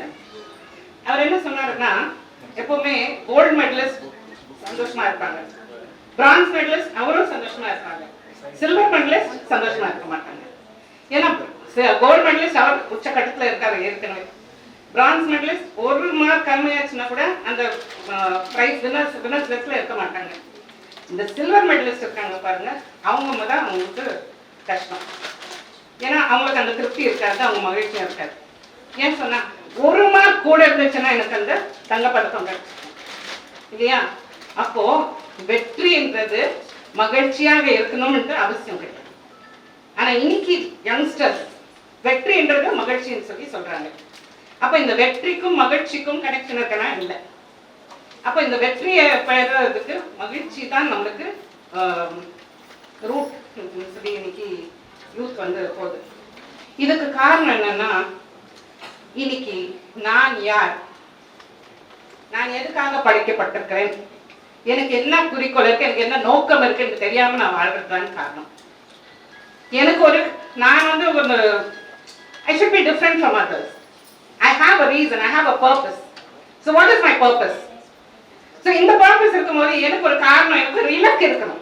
இந்த இலக்கை அடையிறதுக்கு டெய்லி நான் வந்து சின்ன சின்ன இலக்கு நான் அடைய வேண்டியதா இருக்கேன். அந்த சின்ன சின்ன இலக்கை அடையிறதுக்கு எனக்கு ரொம்ப கஷ்டம் இருக்கும். சில பேர் தோல்வியும் அடைவேன். ஆனா அந்த தோல்வி எனக்கு வேண்டாம். Especially you. ஏன்னா இப்போ இருக்கிற கம்ப்யூட்டர் காலம், பட்டன் தட்டினா ரிசல்ட் வருது. அப்போ எனக்கு எது வேணாலும் நான் கஷ்டமே படாம எனக்கு ஈஸியா வந்துடணும். அப்போ அந்த ஈஸியா இருக்கக்கூடியது எனக்கு பொறுமை இல்லை. எனக்கு வேணும்னா எனக்கு திருப்தி வேணும். அப்ப அந்த திருப்தி எதுல கிடைக்கும்? மது, போதை, எதுல இருந்தாலும் கரெக்ட். மது போதையில இருக்கும்போது நான் வேற ஒரு உலகத்துக்கு போயிட்டேன். சந்தோஷமா இருக்கிறேன்னா ஐ திங்க் சோ, அவங்க அக்கார்டிங் டு தெம். ஆனா அது அந்த நேரத்துக்கு மட்டுமே. அதுக்கப்புறம் இந்த ஷார்ட் ஃபிலிம் சொன்னாங்க இல்லையா, அந்த நேரத்துக்கு ஜஸ்ட் ஒன் டைம். அதுக்கப்புறம் என்னாச்சு, வாழ்க்கையை நாசமா போகுது. ஸோ எதுல நமக்கு உண்மையான சந்தோஷம்னு சொல்லும்போது, ஒரு மனிதன் உடம்புல வந்து 4 ஹார்மோன்ஸ் டெவலப் ஆகும். சாரி டாக்டர் சார், டோபமைன் என்ற ஒரு ஹார்மோன். அது எப்போ டெவலப் ஆகுதுன்னா, ஏதாவது சந்தோஷமா ஒரு பாராட்டு, ஒரு ரொம்ப சந்தோஷமா அடையும் போது அந்த டோபமைன் என்ற ஹார்மோன் ரிலீஸ் ஆகுது. இந்த சந்தோஷத்துக்கு ஒரு சின்ன ஒரு எக்ஸாம்பிள். நிறைய பேர் லாக்டவுன்ல நம்ம பார்த்துருக்கோம். லாக்டவுன்ல நிறைய பேருக்கு வந்து என்ன சொல்றது, சேலரி இல்லை. அந்த மாதிரி டைம்ல ஒரு சின்ன ஒரு நிகழ்வு நடந்தது. One father and one son, ஒரு அப்பாவும் ஒரு பிள்ளையும் மளிகை சாமான் வாங்கிறதுக்கு போறாங்க. போகும்போது யாசகர் வந்து ஒரு கேட்குறாரு, ஒரு கொஞ்சம் பணம் கொடுங்க, ஃபெஸ்டிவல் சீசன் ஏதாவது வாங்கிப்பேன். அப்போ அந்த அப்பா சொல்றாரு, என்கிட்ட பணம் இல்லை, ஆனால் பொருள் இருக்கு, மளிகை சாமான்ல நான் கொஞ்சம் கொடுக்கவா? சரிங்க ஐயா. கொடுத்தாரு. அவர்கிட்ட என்ன 2 இருந்துச்சோ ஒன்று கொடுத்தாரு. அவருக்கே அங்கே சம்பளம் இல்லை, இருந்தாலும் அவர் கொடுத்தாரு. அந்த நேரத்துல அந்த கஷ்டத்திலையும் அவர் மற்றவங்களுக்கு கொடுத்து உதவுனதுல அந்த திருப்தி, அந்த அவங்க வாங்கினாங்கல்ல, வாங்கின ஒரு முகத்துல இருந்த புன்னகை, அந்த சிரிப்பு, அந்த சந்தோஷம், அந்த திருப்தி, அது பார்த்து அவங்களுக்கு கிடைச்ச திருப்தியும் சந்தோஷம் தான் உண்மையான சந்தோஷம். மற்றவங்களுக்கு கொடுக்கும் போது தான் அந்த உண்மையான சந்தோஷம். இந்த கேம்பெயினும் கட்டாயமா நம்ம வந்து மற்றவங்களுக்காக நல்லது செய்யணும்ட்டு ஒரு முயற்சி, சின்ன ஒரு கழுகு இருந்தாலும் சரி, ஆனா நம்ம முயற்சி, அந்த ஒரு சந்தோஷம். செரோட்டோனின் கட்டாயமா ஒரு மனுஷனோட பிரெயினை ஸ்டெபிலைஸ் பண்ணுது. அண்ட் ஆக்சிடாசின் அது வந்து பாண்டிங் உருவாகுது. And endorphin painkillers. So எல்லாமே நேச்சுரலாக நடக்கக்கூடிய நம்மளுக்கு இருக்குது. ஆனால் நம்ம வந்து வேற இடத்துல போய் தேடிட்டு போகிறோம்.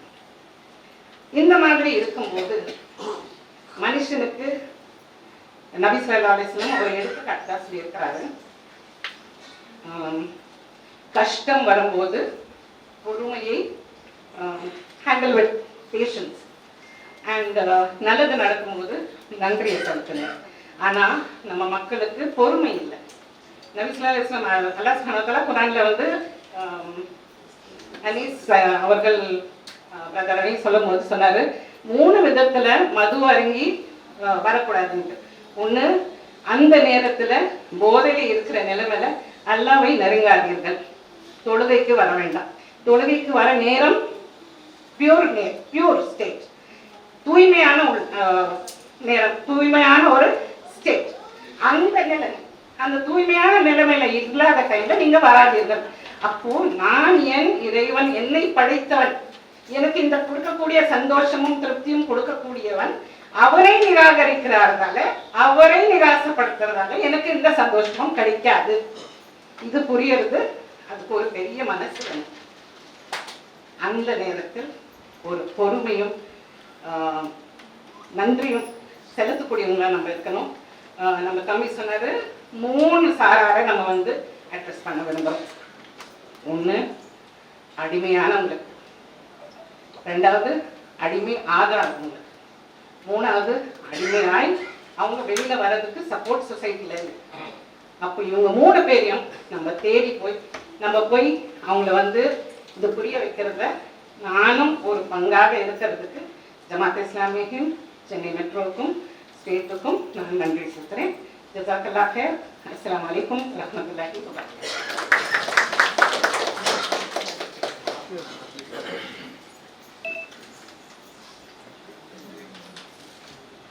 நன்றி சகோதரி ராஹிலா முகமது சாஹிப் அவர்களே. அடுத்ததாக இந்த குறும்படம் பார்த்த பிறகு 2 வார்த்தைகள் சொல்ல வேண்டும் என்று ராம மையப்பன் அவர்கள் விரும்புகிறார்கள். அவரை உங்களோட. அனைவருக்கும் வணக்கம். எனக்கு ஒரு பேசுறதுக்கு ஒரு வாய்ப்பு கொடுத்துருந்தாங்க. நான் கொஞ்சம் சரியா பயன்படுத்திக்காம விட்டோமா அப்படிங்கிற ஒரு வருத்தம் இருந்துட்டு இருந்தது. அப்ப இந்த ஒன் டைம் இயக்குனர் ரொம்ப அருமையா பண்ணியிருக்காரு. அதை நம்ம அட்லீஸ்ட் அவரை பார்த்தாவது செய்யணுமே அப்படின்னு சொல்லிட்டு அவங்களுக்கு ஒரு ரிக்வஸ்ட் கேட்டிருந்தேன். ரொம்ப அருமையா பண்ணியிருக்காரு. நீங்க ஒரு கைத்தட்டி நடிகர் வந்திருக்காங்களா? வாங்க வாங்க வாங்க வாங்க, கொஞ்சம் முன்னாடி வாங்க, வாங்க முன்னாடி வாங்க. நீங்க அவரை இல்ல, ஏன்னா உங்க முன்னாடி இவங்களெல்லாம் நம்ம வந்து காமிக்கும் போது உங்களுடைய திறமைகள் வந்து வெளியில வந்திருக்கு. அவங்கள பாராட்டணும் நம்ம. அதனால உதயம்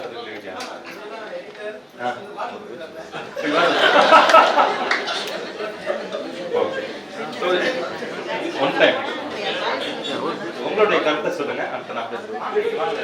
நீங்க பேச வச்சு நான் பேசுறேன்.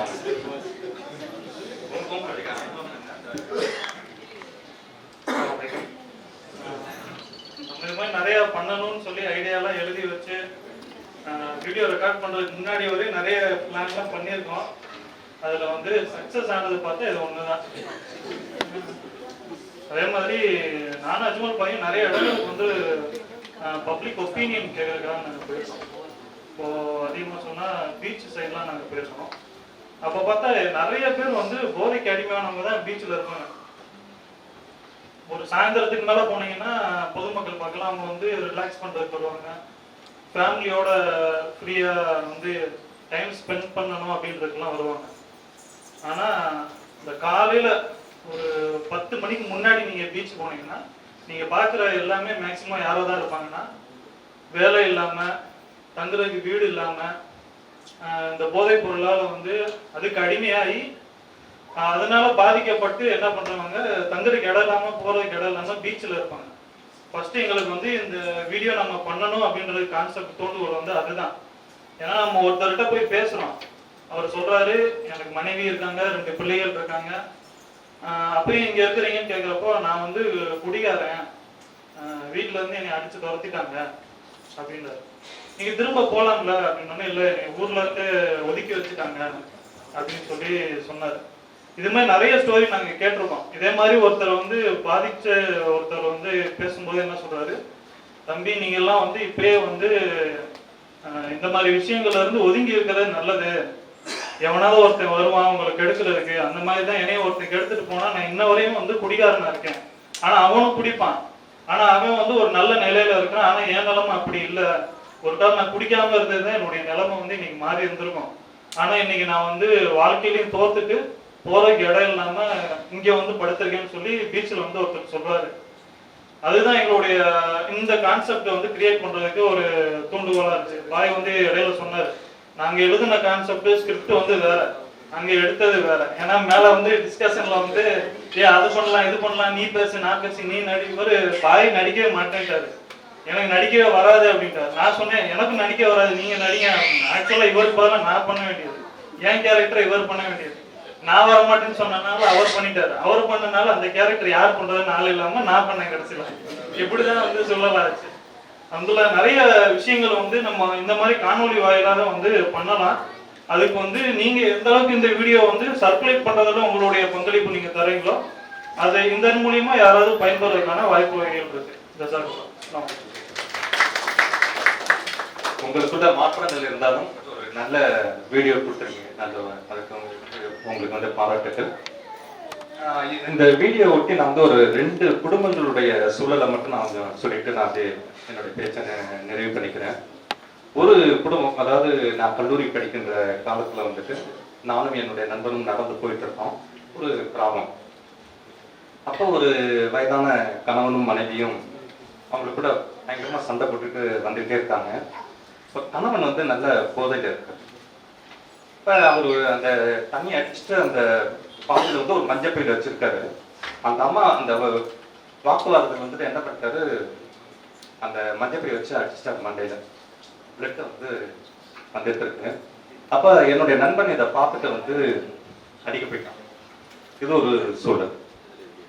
அப்ப அந்த அம்மா வந்து என்ன பண்ணிருக்கணும், இவரு தப்பு பண்றாரு. அப்ப அந்த அம்மா அமைதியா இருந்த, என்னுடைய கணவனை நான் பார்த்துக்கிறேன் நீ போ அப்படின்னு சொல்லி அனுப்பிச்சிட்டாங்க. அப்ப ஒரு குறிப்பிட்ட மாதங்களுக்கு பிறகு சந்திக்கும் போது அந்த அம்மா வந்து தன் அன்பால வந்து பேசி பேசி அவருடைய போதை பழக்கத்தை வந்து குறைச்சிருக்காங்க. அப்ப இந்த எதுக்கு சொல்ல வரேன் அப்படின்னா, நம்மள்ட்ட அந்த அன்பா பழகும் போது நம்ம குடும்பத்திலேயோ இல்ல பக்கத்திலேயோ அந்த தீய பழக்கங்கள் இருந்தா கூட அன்பாக எடுத்து சொல்லும் போது அந்த தீய பழக்கங்கள் குறையும் அப்படிங்கிறது ஒரு விஷயத்த அந்த சம்பவத்தை வச்சு சொல்றேன். இன்னொரு சம்பவம் வந்து ரொம்ப ஒரு ஒழுக்கமான குடும்பம், கணவன் மனைவி நல்ல ஒரு ப்ரொஃபஷனல்ல இருக்காங்க, ஒரே பையன். அவன் பாத்தீங்கன்னா அப்படியே வந்து அந்த போதைக்கு அடிமையாயிட்டான். அவங்களால ஒண்ணுமே பண்ண முடியல. என்னென்னமாலும் சொல்றாங்க, அட்வைஸ் பண்றாங்க, சைக்காட்ரிஸ்ட கூட்டிட்டு போறாங்க, எந்த மாற்றமுமே இல்லை. அப்ப ஒரு சரியான ஒரு நண்பன் கிடைத்தான் அவனுக்கு. இங்க ஒரு நண்பன் வந்து மாத்திரை கொடுத்து மாத்திரான், அங்கே வந்து ஒரு நல்ல நண்பன் கிடைக்கும். அப்ப அந்த நண்பன் கிடைக்கும் போது அந்த பையனுடைய போதை பழக்கம் கொஞ்சம் கொஞ்சமா குறைந்து அவனும் வந்து மாறும். அப்ப 2 விதமான ஒரு சூழலை தான் நம்ம பார்க்கிறோம். இப்ப நான் இந்த இடத்துல என்ன சொல்ல வரேன் அப்படின்னா, நம்ம வீட்டுல தான் பழக்க வழக்கங்கள் இருக்கோ இல்லையோ, இல்ல பக்கத்து வீட்டுல இருக்கோ இல்லையோ, அன்பாக சில விஷயங்களை நம்ம எடுத்து சொன்னோம்னா மாற்றங்கள் கண்டிப்பாக நிகழும் அப்படிங்கிறத நான் பதிவு பண்றேன். ரொம்ப அருமையான ஒரு வீடியோவை வந்து ப்ரெசென்ட் பண்ணியிருக்காங்க, கொடுத்துருக்காங்க. நல்ல அருமையான ஒரு குறும்படம். இதை நீங்க வந்து மொபைல்ல வாட்ஸ்அப்ல நிறைய விஷயங்களை நீங்க வந்து பாக்குறீங்க, நிறைய பேருக்கு ஃபார்வர்ட் பண்றீங்க, என்னென்னமோ ஃபார்வர்ட் பண்றீங்க. இந்த மாதிரி ஒரு நல்ல விஷயத்த ஐஎஃப்டி வந்து முன்னெடுத்திருக்காங்க. இதை நீங்க தயவு செய்து உங்களுக்கு தொடர்புல உள்ள அத்தனை பேருக்கும் இதை வந்து நீங்க பரப்புரை பண்ணுங்க. கண்டிப்பாக நம்மிடையே ஒரு பெரிய மாற்றம் நிகழும் என்பதை தெரிவித்துக் கொண்டு எனக்கு கொடுத்த வாய்ப்புக்கு நன்றி கூறி விடைபெறுகிறேன். நன்றி, வணக்கம். அன்புள்ள சகோதரர்களே சகோதரிகளே, ஜமாத்தே இஸ்லாமியின் இந்த நாட்டில் கடந்த 80 ஆண்டுகளாக உழைத்துக் கொண்டிருக்கின்றது. அது அவ்வப்பொழுது பரப்புரைகளை எடுத்துரைக்கிறது. காரணம் என்னவென்றால் விழிப்புணர்ச்சியை கொடுக்க வேண்டும், மக்களுடைய கவனத்தை ஈர்க்க வேண்டும். அதற்காக ஒருபுறம் இப்படிப்பட்ட பரப்புரைகள் என்றால், மறுபுறம் அதனுடைய புத்தகங்கள், சோசியல் மீடியா மூலமாக மக்களுடைய கவனத்தை ஈர்க்க வேண்டும் என்பதற்காக இந்த பரப்புரையை நாம் நேற்றிலிருந்து தொடங்கி இருக்கின்றோம். உங்களுடைய முழு ஒத்துழைப்பு, பங்களிப்பை நாம் எதிர்பார்க்கிறோம். இது எல்லோருடைய பிரச்சனை, இந்த நாட்டின் பிரச்சனை. விழிப்புணர்ச்சி தேவையா என்றால் தேவை என்று சொல்லலாம், அனைவருக்கும் தெரியும். நீங்கள் ஒரு பயணத்தில் இருக்கின்றீர்கள் என்றால் சற்று 10-15 நிமிடங்கள் இந்த சப்ஜெக்ட் பேசுங்க, பக்கத்தில் இருப்பவருக்கு அவர் உங்களுக்கு பல விஷயங்களை எடுத்து சொல்வார்கள், எல்லோருக்கும் தெரியும். கேள்வி என்னவென்றால் தீர்வு என்ன? எப்படி இந்த பிரச்சனைக்கு நாம் எதிர்கொள்ள போகின்றோம்? மௌனமாக இருந்தால் ஒன்றும் நடப்பதில்லை. மௌனம் இன்னும் பிரச்சனை அதிகரிக்கும். ஆக காரணங்களை கண்டுபிடித்து அந்த காரணங்கள் இந்த மக்களை நாம் விமர்சனம் செய்து அவர்களை விழிப்புணர்ச்சி ஏற்படுத்தி, குறிப்பாக இளைஞர் சமுதாயத்துக்கு நாம் இந்த பிரச்சனையிலிருந்து ஒரு தீர்வு கொடுக்க என்பதற்காக இந்த பரப்புரையை நாம் தொடங்கி இருக்கின்றோம். பல விஷயங்கள் இந்த அமர்வில் வந்தன. முதலிலே நண்பர்களின் அழுத்தம், அதுதான் இந்த ஒன் டைம் ஒரு நல்ல காரியம் நடக்கிறது, நம்ம குஷியாக இருப்போம் சொல்லி நண்பர்களுடைய அழுத்தம். ஆர்வ கோளாறு, என்ன ஆயிடுச்சு, ஒரு வாட்டி குடிச்சா என்ன ஆகிற போகுது, ஒன்னும் ஆக போவதில்லை, நமக்கு அந்த செல்ஃப் அந்த இது இருக்குன்னு சொல்லி ஒரு ஆர்வ கோளாறு. சமூக ஊடக கலாச்சாரங்கள், அவர்களுக்கு இது ஒரு வியாபார பொருள். அவர்களை விற்று கோடான கோடி பணத்தை சம்பாதிக்கிறார்கள் என்றால் மக்களுடைய குடும்பங்களை வாழ்க்கை அடித்தவர்கள் சம்பாதிக்கிறார்கள் என்பதை மக்களுக்கு புரிந்து கொள்ள முடிவதில்லை. மன அழுத்தம் போன்ற பிரச்சனைகளுக்கு தவறான தீர்வாக போதையின் பக்கம் நம்முடைய சமூகம் சென்று கொண்டிருக்கிறது, சமுதாயம் சென்று கொண்டிருக்கிறது. அதே நேரத்தில் குடும்பத்துடைய பிரச்சனைகளுக்கு தீர்வாக நாம் போதையை பார்க்கின்றோம் என்று மக்கள் நினைக்கிறார்கள், குடிப்பழக்கத்தில் இருக்கின்றார்கள். மிகப்பெரிய பிரச்சனை சொல்ல எளிதில் இது கிடைத்து விடுகின்றது. ஒரு தீமை என்று சொன்னால் அதற்கு அரசாங்கமும் சமூகமும் அது இயலாமல் ஆக்கும் ஒரு நிலையில் இருக்க வேண்டும் அல்லவா? ஆனால் இந்த எளிதிலே எங்கும் பார்த்தாலும் இருக்கின்றது. பள்ளிக்கூடங்களிலும் வகுப்பறைகளிலும் உதவிட்டன. இப்படிப்பட்ட ஒரு நிலையில் இருக்கின்றோம். வேலை இல்லை, பணம் இல்லை, பிரச்சனைகள் அதிகம், மன அழுத்தம், குழப்பம். இதோ ஒரு தீர்வு என்று நம்முடைய இளைய சமூகம் சென்று கொண்டிருக்கின்றது. ஆக நாம் தவறான முன்மாதிரிகளை பார்க்கின்றோம், படங்களை பார்க்கின்றோம். குளித்துக் கொண்டு அவர் மிக அமைதியாக இருக்கின்றார் என்ற ஒரு மாயை நம்ம திரைப்படங்கள் காட்டுகின்றன.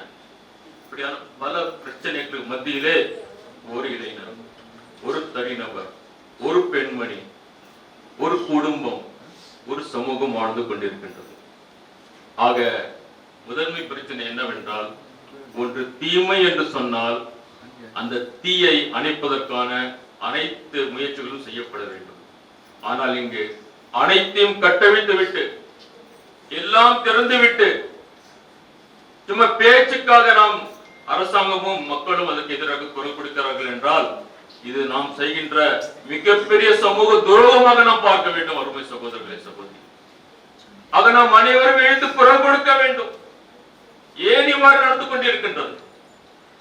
ஆனால் தீர்வு என்று சொல்லும் பொழுது இந்த சபையிலே நாம் பார்க்க வேண்டியது உண்மையான நிரந்தரமான தீர்வு என்னவாக இருக்க முடியும், அதை நாம் பார்க்க வேண்டும்.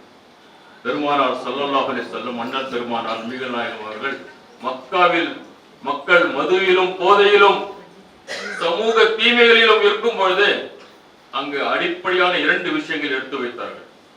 ஒவ்வொரு தீமைக்கு எதிராக குரல் கொடுக்கவில்லை. அடிப்படை என்ன? Root cause of the problem. ஒன்று, உங்களை படைத்த இறைவனை அறிந்து கொள்ளுங்கள். அவனுக்கு முன்னால் நீங்கள் தப்பிக்க முடியாது. உங்களை பற்றியும் உங்கள் உள்ளத்தில் இருக்கும் ரகசியங்களை பற்றியும் அவன் அறிவான். நீங்கள் தனிமையில் இல்லை, உங்களுடன் உங்களுக்கு படைத்த இறைவன் கண்காணித்து பார்த்து கொண்டிருக்கிறான் என்ற பேர் உண்மையை குர்ஆன் இந்த செய்தியை எடுத்து சொல்லும் பொழுது நபிகள் பெருமானார் அவர்கள் சமுதாயத்துக்கு எடுத்து சொன்னார்கள். இதுதான் மக்காவில் மாற்றம். ஒரு சமூக தீமைக்கு எதிராக குரல் கொடுப்பதற்கு பெருமானார் எடுத்த முதல் அந்த பயிற்சி கொடுத்த முதல் பயிற்சி. நான் தனியாக இல்லை. இன்று மனிதன் ஒரு இளைஞன் என்ன நினைக்கின்றான்?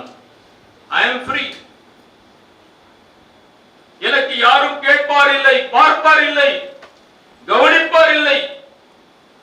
இந்த இடத்தில் தான் நபிகள் நாயகம் அவர்கள் புரிய வைத்தார்கள். இல்லை இல்லை இல்லை, இந்த உலகத்திற்கு நீ வந்திருக்கிறாய் என்றால் உன்னை படைத்தவர் இறைவன் இருக்கின்றான். அவன் உன்னை வாழ்வதற்கான அனைத்து வாய்ப்புகளையும் கொடுத்திருக்கின்றான்.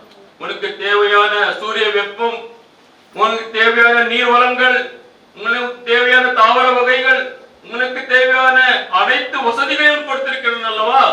அந்த இறைவன் உன்னை பார்த்து கொண்டிருக்கின்றான் சொல்லிவிட்டு அடுத்தது சொன்னார்கள் பெருமானார். அது மிக முக்கியமானது. ஒரு நாள் உன்னுடைய வாழ்க்கையுடைய கணக்கை கொடுக்கின்றான். You are answerable. உன்னுடைய இளமையை பற்றியும் உன்னுடைய வாழ்க்கையை பற்றியும் உன்னுடைய அந்த பொருளாதாரத்தை பற்றியும் உன்னுடைய செயல்களை பற்றியும் உன்னுடைய ஆளுமையை பற்றியும் உன்னுடைய திறமைகளை பற்றியும் நீ எப்படி செலவழித்தாய், எப்படி கழித்தாய், எப்படி வாழ்ந்தாய். ஒரு சிறிய கம்பெனியில வேலை செய்த கொடுக்கிற சம்பளத்திற்கு அவன் கணக்கு கேட்கிறான், ரிப்போர்ட் கேட்கிறான். ஒரு மாதம் ஒரு பயிற்சிக்கு ஜப்பானுக்கு அமிச்சா வந்த பிறகு ரிசல்ட்டை கேட்கிறான். இது ஒரு நிதர்சன உண்மை. இது அப்படி இருக்கும்போது நம்மை படைத்த இறைவன் அப்படி விட்டு விடுவானா? இங்கு நடக்கின்ற ஒவ்வொரு தீமைகளுக்கும் அந்த அநீதிகளுக்கும் மறுமையிலே இந்த வாழ்க்கைக்கு பிறகு ஒரு வாழ்க்கை இருக்கிறது என்று பெருமானார் நம்பிக்கை பெருமானார் அவர்கள் சொன்னார்கள். நீ எப்படி இந்த உலகத்தில் இருக்கிறாய் அப்படி நீ படைக்கப்படுவாய். மக்கள் கேட்டார்கள், மீண்டும் எழுப்பப்படுவோமா? ஆம், எழுப்பப்படுவோம். எப்படி நீ இருக்கிறாயோ அப்படி நீ எழுப்பப்படுவாய். பல கேள்விகள் அவர்கள் கேட்டார்கள். மக்கி போன இந்த எலும்புகளை உயிர் கொடுப்பவன் யார்? சொன்னார்கள், அவர்களிடம் சொல்லும் குர்ஆன் வசனம் இறங்குகிறது. அவர்களிடம் சொல்லும் இறைவன் சொல்லுகின்றான், நபியே அண்ணலாரே இவர்களுக்கு சொல்லும், எவன் உன்னை முதலில் படைத்தானோ அவன் மீண்டும் படைத்தான். அது அவனுக்கு லேசு. நீ ஒண்ணும் இல்லாமல் இருந்தாய், ஏதோ இருக்கின்றாய். அடுத்தது நீ மண்ணறைக்கு செல்கிறார்கள், மீண்டும் எடுப்பது உனக்கு சிரமமா? குர்ஆனிலே பல கேள்விகள். உங்களுடைய இந்த விரலுடைய நுனிகள் எப்படி இருக்கின்றதோ அப்படி நீங்க எழுப்பப்படுவீர்கள். இறைவனுடைய நீதிமன்றத்தில் நீங்க நிற்கின்றீர்கள். இந்த நம்பிக்கை ஒரு மனிதனை வீரனாக்குகிறது. தீமைகள் என்று தவிர்த்து வாழ்வதற்கு அது வசதிப்படுத்துகிறது. அவனுக்கு நல்லவனாக்கிறது, வல்லவனாக்கிறது, நேர்மையான மனிதனாக்குகிறது. ஏனென்றால் எங்கு கஷ்டங்கள் இருந்தாலும், இன்று நான் கடினங்கள் சந்தித்தாலும், நாளையில் இறைவனின் நீதிமன்றத்திலே நான் வெற்றியாளனாக மாறுவேன். அன்பு சகோதர சகோதரிகளே, இந்த இரண்டு அடிப்படைகளை பெருமானார் அவர்கள் சமூகத்துக்கு எடுத்து வைக்கும் போதுதான் தீமைகள் குறைந்தன. இந்த இரண்டின் மீது மக்கள் வைத்த அந்த ஆழமான நம்பிக்கை அவர்களை நல்ல மனிதர்களாக, புனிதர்களாக ஆக்கியது. ஆக தீர்வு இருக்கிறது, நிரந்தர தீர்வு இருக்கிறது. அதற்கு ஒரு முன்மாதிரியாக நபிகள் பெருமானாருடைய வாழ்க்கை இருக்கின்றது. நாம் சற்று திறந்த மனதை பார்க்க வேண்டும். அதை நாம் தீர்வாக பார்க்க வேண்டும். பெருமானார் அவர்கள் அகிலத்திற்கு அருட்படையாக வந்தவர்கள், முஸ்லிம்களுக்கு மட்டும் வந்தவர்கள் அல்ல. நம்மை படைத்த இறைவன் அவன் அகிலத்தின் அதிபதி, எல்லோரையும் படைத்தவன் அவன் தான். ஆகவேதான் நம்முடைய முகங்கள், கண்கள், காதுகள் அந்தந்த இடத்தில் இருக்கின்றன. பல படைப்புகள், படைப்பாளர்கள் இருந்திருந்தால் மனிதர்கள் வெவ்வேறு விதமாக இருப்பார்கள் அல்லவா? ஆனால் அப்படி அல்ல. மனிதனுடைய அந்த உடல் உறுப்புகளை பாருங்கள். எங்கு கண்கள் இருக்கின்றனோ கண்கள் இருக்கின்றன. அவர் எந்த மதத்தில் இருந்தாலும் சரி, படைத்த இறைவன் ஒருவன் தான்.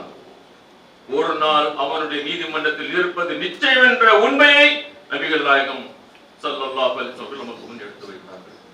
மாற்றம் வந்தது. நமக்கு முன்னால் அந்த காட்சிகள் இருக்கின்றன.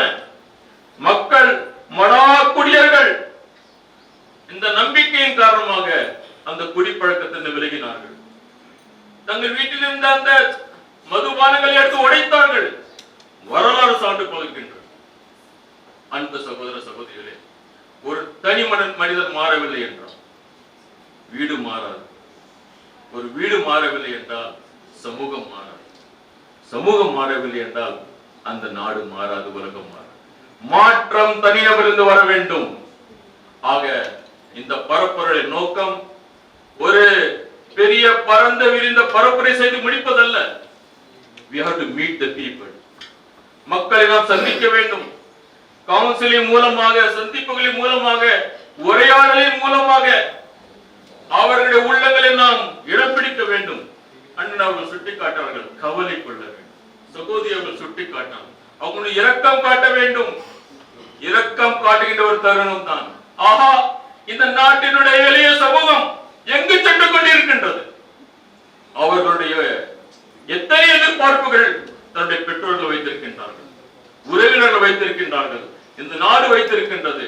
ஆனால் நம்முடைய நிலை எப்படி இருக்கிறது என்பதை நாம் பார்க்கின்றோம். ஆக என் அருமை சகோதரர்களே, குர்ஆன் இன்னொரு அடிப்படை எடுத்து வைக்கிறது. நம் அனைவருக்கும் அது பொருந்தும். திருக்குர்ஆன் சொல்லுகின்றது, இறைவன் சொல்லுகின்றான், தீமைக்கு எதிராக குரல் கொடுங்கள். அது தீமை செய்த மக்களை மட்டும் தாக்காது, எல்லோரையும் தாக்கும். ஆக நான் நன்றாக இருக்கின்றேன், எனக்கு இன்னும் இந்த போதையுடைய தாக்கம் வரவில்லை, இந்த குடும்பத்திற்கு வரவில்லை, என்னுடைய அண்டை வீட்டாருக்கு வரவில்லை. அப்படி அல்ல. இந்த தீ பரவி கொண்டிருக்கின்றது, அது பரவும். அதை தடுப்பதற்கு அனைவரும் முன்னுக்கு வர வேண்டும். அந்த குழப்பத்தில் இருந்து, அந்த அநீதியில் இருந்து, அந்த தீமையிலிருந்து நீங்கள் தற்காத்துக் கொள்ளுங்கள், பயந்து கொள்ளுங்கள். அது வெறும் தீமை செய்வதை மட்டும் தாக்காது. ஆகவேதான் நபிகள் நாயகம் சொன்னார்கள், நீங்கள் ஒரு தீமையை பார்க்கிறீர்களா, உங்கள் கையால் அதை தடுங்கள். என்ன அர்த்தம்? அரசு அதிகாரம் பலம் இருக்க வேண்டும். ஆக அரசாங்கத்துக்கு நாம் கேட்கின்றோம், இந்த கடைகளின் மூலமாக, டாஸ்மாக் மூலமாக உங்களுக்கு வருவாய் இருக்கிறதா? ஆனால் எத்தனை வீடுகளை, லட்சக்கணக்கான வீடுகளை உடைத்து அங்கு குழப்பத்தை உருவாக்கி அமைதியை நீக்கி இந்த பணத்தை சம்பாதிக்கின்றீர்கள். நமக்கு இலவசங்கள் வேண்டாம். நாம் இலவசத்துக்காக வரவில்லை. நம்முடைய வீட்டில் அமைதியாக இருப்பதற்கு இந்த டாஸ்மாக் கடைகளை நீங்கள் மூடுங்கள் என்று நாம் சொல்ல வேண்டும், குரலை கொடுக்க வேண்டும். பெருமானார் சொன்னார்கள், உங்களிடம் பலம் இல்லையா, உங்களிடம் சக்தி இல்லையா, நீங்கள் நாவால் இந்த தீமைக்கு எதிராக குரல் கொடுங்கள். உங்களுடைய பேச்சு, உங்களுடைய எழுத்து இந்த தீமைக்கு எதிராக குரல் கொடுக்க வேண்டும். நாம் அனைவரும் பொறுப்பாளர்களாக இருக்கின்றோம். நான் பேச்சாளர் இல்லைன்னு சொல்ல முடியாது. ஒருவரை சந்திப்பதற்கு என்ன பேச்சு திறமை தேவைப்படுகிறது? உங்களுடைய அண்டை வீட்டாக செல்வதற்கு, பள்ளிக்கூடத்தில் முதல்வரை சென்று பேசுவதற்கு, பள்ளிக்கூட மாணவர்களுக்கு மிக அன்பாக பேசுவதற்கு நம்மிடம் அனைத்து திறமைகளும் அல்லாஹ் தஆலா இறைவன் கொடுத்திருக்கின்றான். ஆக நாம் குரல் கொடுக்க வேண்டும். மீண்டும் சொன்னார்கள் பெருமானார், உங்களிடம் அதுவும் இல்லையா, அதற்கும் சக்தி இல்லையா, மனதால் அந்த தீமை வெறுங்கள். ஆக தீமையை வெறுக்க வேண்டும். ஐயோ, இப்படிப்பட்ட தீமை நடந்து கொண்டிருக்கின்றது. தினசரி நாள்வரை பார்க்கின்றோம். எத்தனை தீமைகள் சகோதர சகோதரி. நம்முடைய இளைய சமூகம் எப்படி பாழாகி கொண்டிருக்கிறது. நமக்குள்ளே அந்த குமுறலும் வரவில்லை, நமக்குள் அப்படிப்பட்ட கவலை வரவில்லை என்றால் நம்மிடம் இறை நம்பிக்கை இல்லை என்று நம்பிக்கை பெருமானார் அவர்கள் சொல்லுகின்றார். ஆக ஒரு உதாரணத்தை சொன்னார்கள். அந்த உதாரணம் நமக்கு பொருந்தும். மிக இலகுவான உதாரணம் அது. சில மனிதர்கள் கப்பலில் செல்கின்றார்கள். அன்று 2 தளங்கள் இருக்கின்றன. கீழ்த்தளத்தில் சில மக்கள் இருக்கிறார்கள், மேல் தளத்தில் சில மக்கள் இருக்கின்றார்கள். ஆனால் தண்ணீரை வாங்குவதற்கு மேல் தளத்துக்கு செல்ல வேண்டும். அவர்கள் சற்று, இவர்கள் ஏன் அடிக்கடி வந்து நம்மிடம் தண்ணீர் வாங்குகிறார்கள் என்று சொல்லும்போது, கீழ்த்தளத்திற்கு ஒரு மனிதன் ஒரு துளையை போட முன்னுக்கு வருகின்றான் கப்பலிலே. அது மூலமாக தண்ணீர் எடுத்துக் கொள்ளலாம் என்று நபிகள் நாயகம் இந்த வசனத்தை, இந்த சம்பவத்தை சொன்னார்கள். அவர் துளையை போடும் நேரத்தில் அவருடைய கரங்களை மேல் தளத்து மக்கள் பிடிக்காமல் விட்டுவிட்டால் கீழ்த்தளத்து மக்கள் மட்டும் மூழ்வது இல்லை. யாரெல்லாம் மூடுவா? அனைவரும் மூழ்வார்கள். ஆக இன்று இந்த சமூகத்தில் நாம் அனைவரும் மூழ்குகின்ற இந்த நிலையில் இருக்கின்றோம். நிம்மதியா இருக்கிற நிலை இல்லை. அருமை சகோதர சகோதரிகளே, நாம் அனைவரும் ஒன்று சேர்ந்து கரம் கோர்த்து ஒத்துழைப்பு கொடுத்து நம்முடைய இந்த பொறுப்பை நிறைவேற்ற கடமைப்பட்டிருக்கிறோம் என்பதை நாம் நன்றாக புரிந்து கொள்ள வேண்டும். ஒரு மிகப்பெரிய கடமை இங்க இருக்கிற அனைவருக்கும் இருக்கின்றது. அறிவுஜீவர்களும், எழுத்தாளர்கள், பேச்சாளர்கள், இளைஞர்கள், இளைஞர்கள், ஆண்கள், பெண்கள் அனைவருக்கும் இந்த மிகப்பெரிய ஒரு கடமை இருக்கிறது என்பதை நாம் பார்க்க வேண்டும். அதைதான் தம்பி அவர்கள் அந்த துவக்கத்தில் ஓதிய வசனத்தை சொன்னார்கள். நீங்கள் ஒரு சிறந்த சமூகமா, நீங்கள் ஒரு ஆக்கப்பூர்வமான படிக்கிற சமூகமா? அப்படி என்றால் நன்மையை ஏவுங்கள், தீமையை தடுங்கள். நன்மை ஏவுவதும் தீமையை தடுப்பதும் ஒரு சிறந்த சமூகத்தின் அறிகுறியது. ஒரு அழகான சமூகத்தினுடைய அடையாளம் அது. நன்மையை செய்யாமல் நன்மையை நான் செய்வது லேசு, ஆனால் ஏவ வேண்டும், பிறருக்கு சொல்ல வேண்டும். தீமையை நான் செய்யாமல் இருப்பது லேசு, ஆனால் பிறருக்கு அதை எச்சரிக்க வேண்டும். இது மிகப்பெரிய கடமையாக பொறுப்பாக இருக்கிறது. அனைவருடைய பொறுப்பு. நமக்கு மகிழ்ச்சியாக இருக்கிறது. மீடியா சகோதரர்கள் கேட்கின்றார்கள், இவர்கள் நினைத்தால் இந்த செய்தியை இங்க இருக்கிற 100 மக்கள் அல்ல, லட்சக்கணக்கான மக்கள் இந்த செய்தியை செல்லலாம். மீடியா ஒரு பவர், சோசியல் மீடியா ஒரு பவர், 2 நிமிட குறும் படங்கள் ஒரு பவர். அப்படிப்பட்ட ஒரு காலகட்டத்தில் நாம் வாழ்ந்து கொண்டிருக்கின்றோம். அருமை சகோதர சகோதரிகள், நாம் அனைவரும் இணைய வேண்டும், கரம் கோர்க்க வேண்டும், ஒருவருக்கு ஒத்துழைப்பு கொடுக்க வேண்டும்.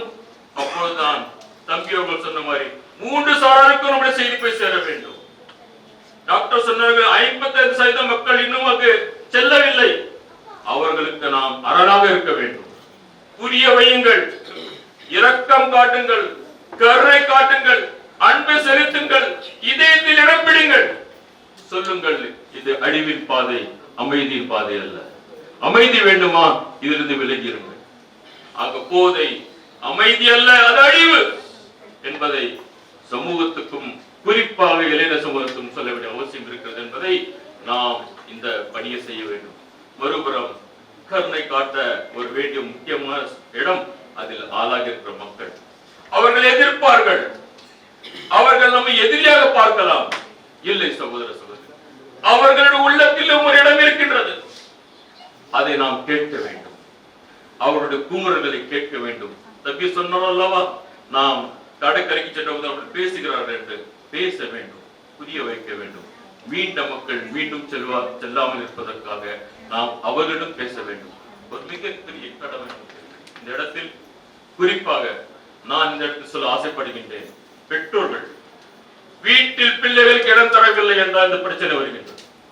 என் பேச்சு கேட்பதற்கு வீட்டில் இடமில்லை, என் பேச்சை கேட்பதற்கு பள்ளிக்கூடங்களிலும் இடமில்லை.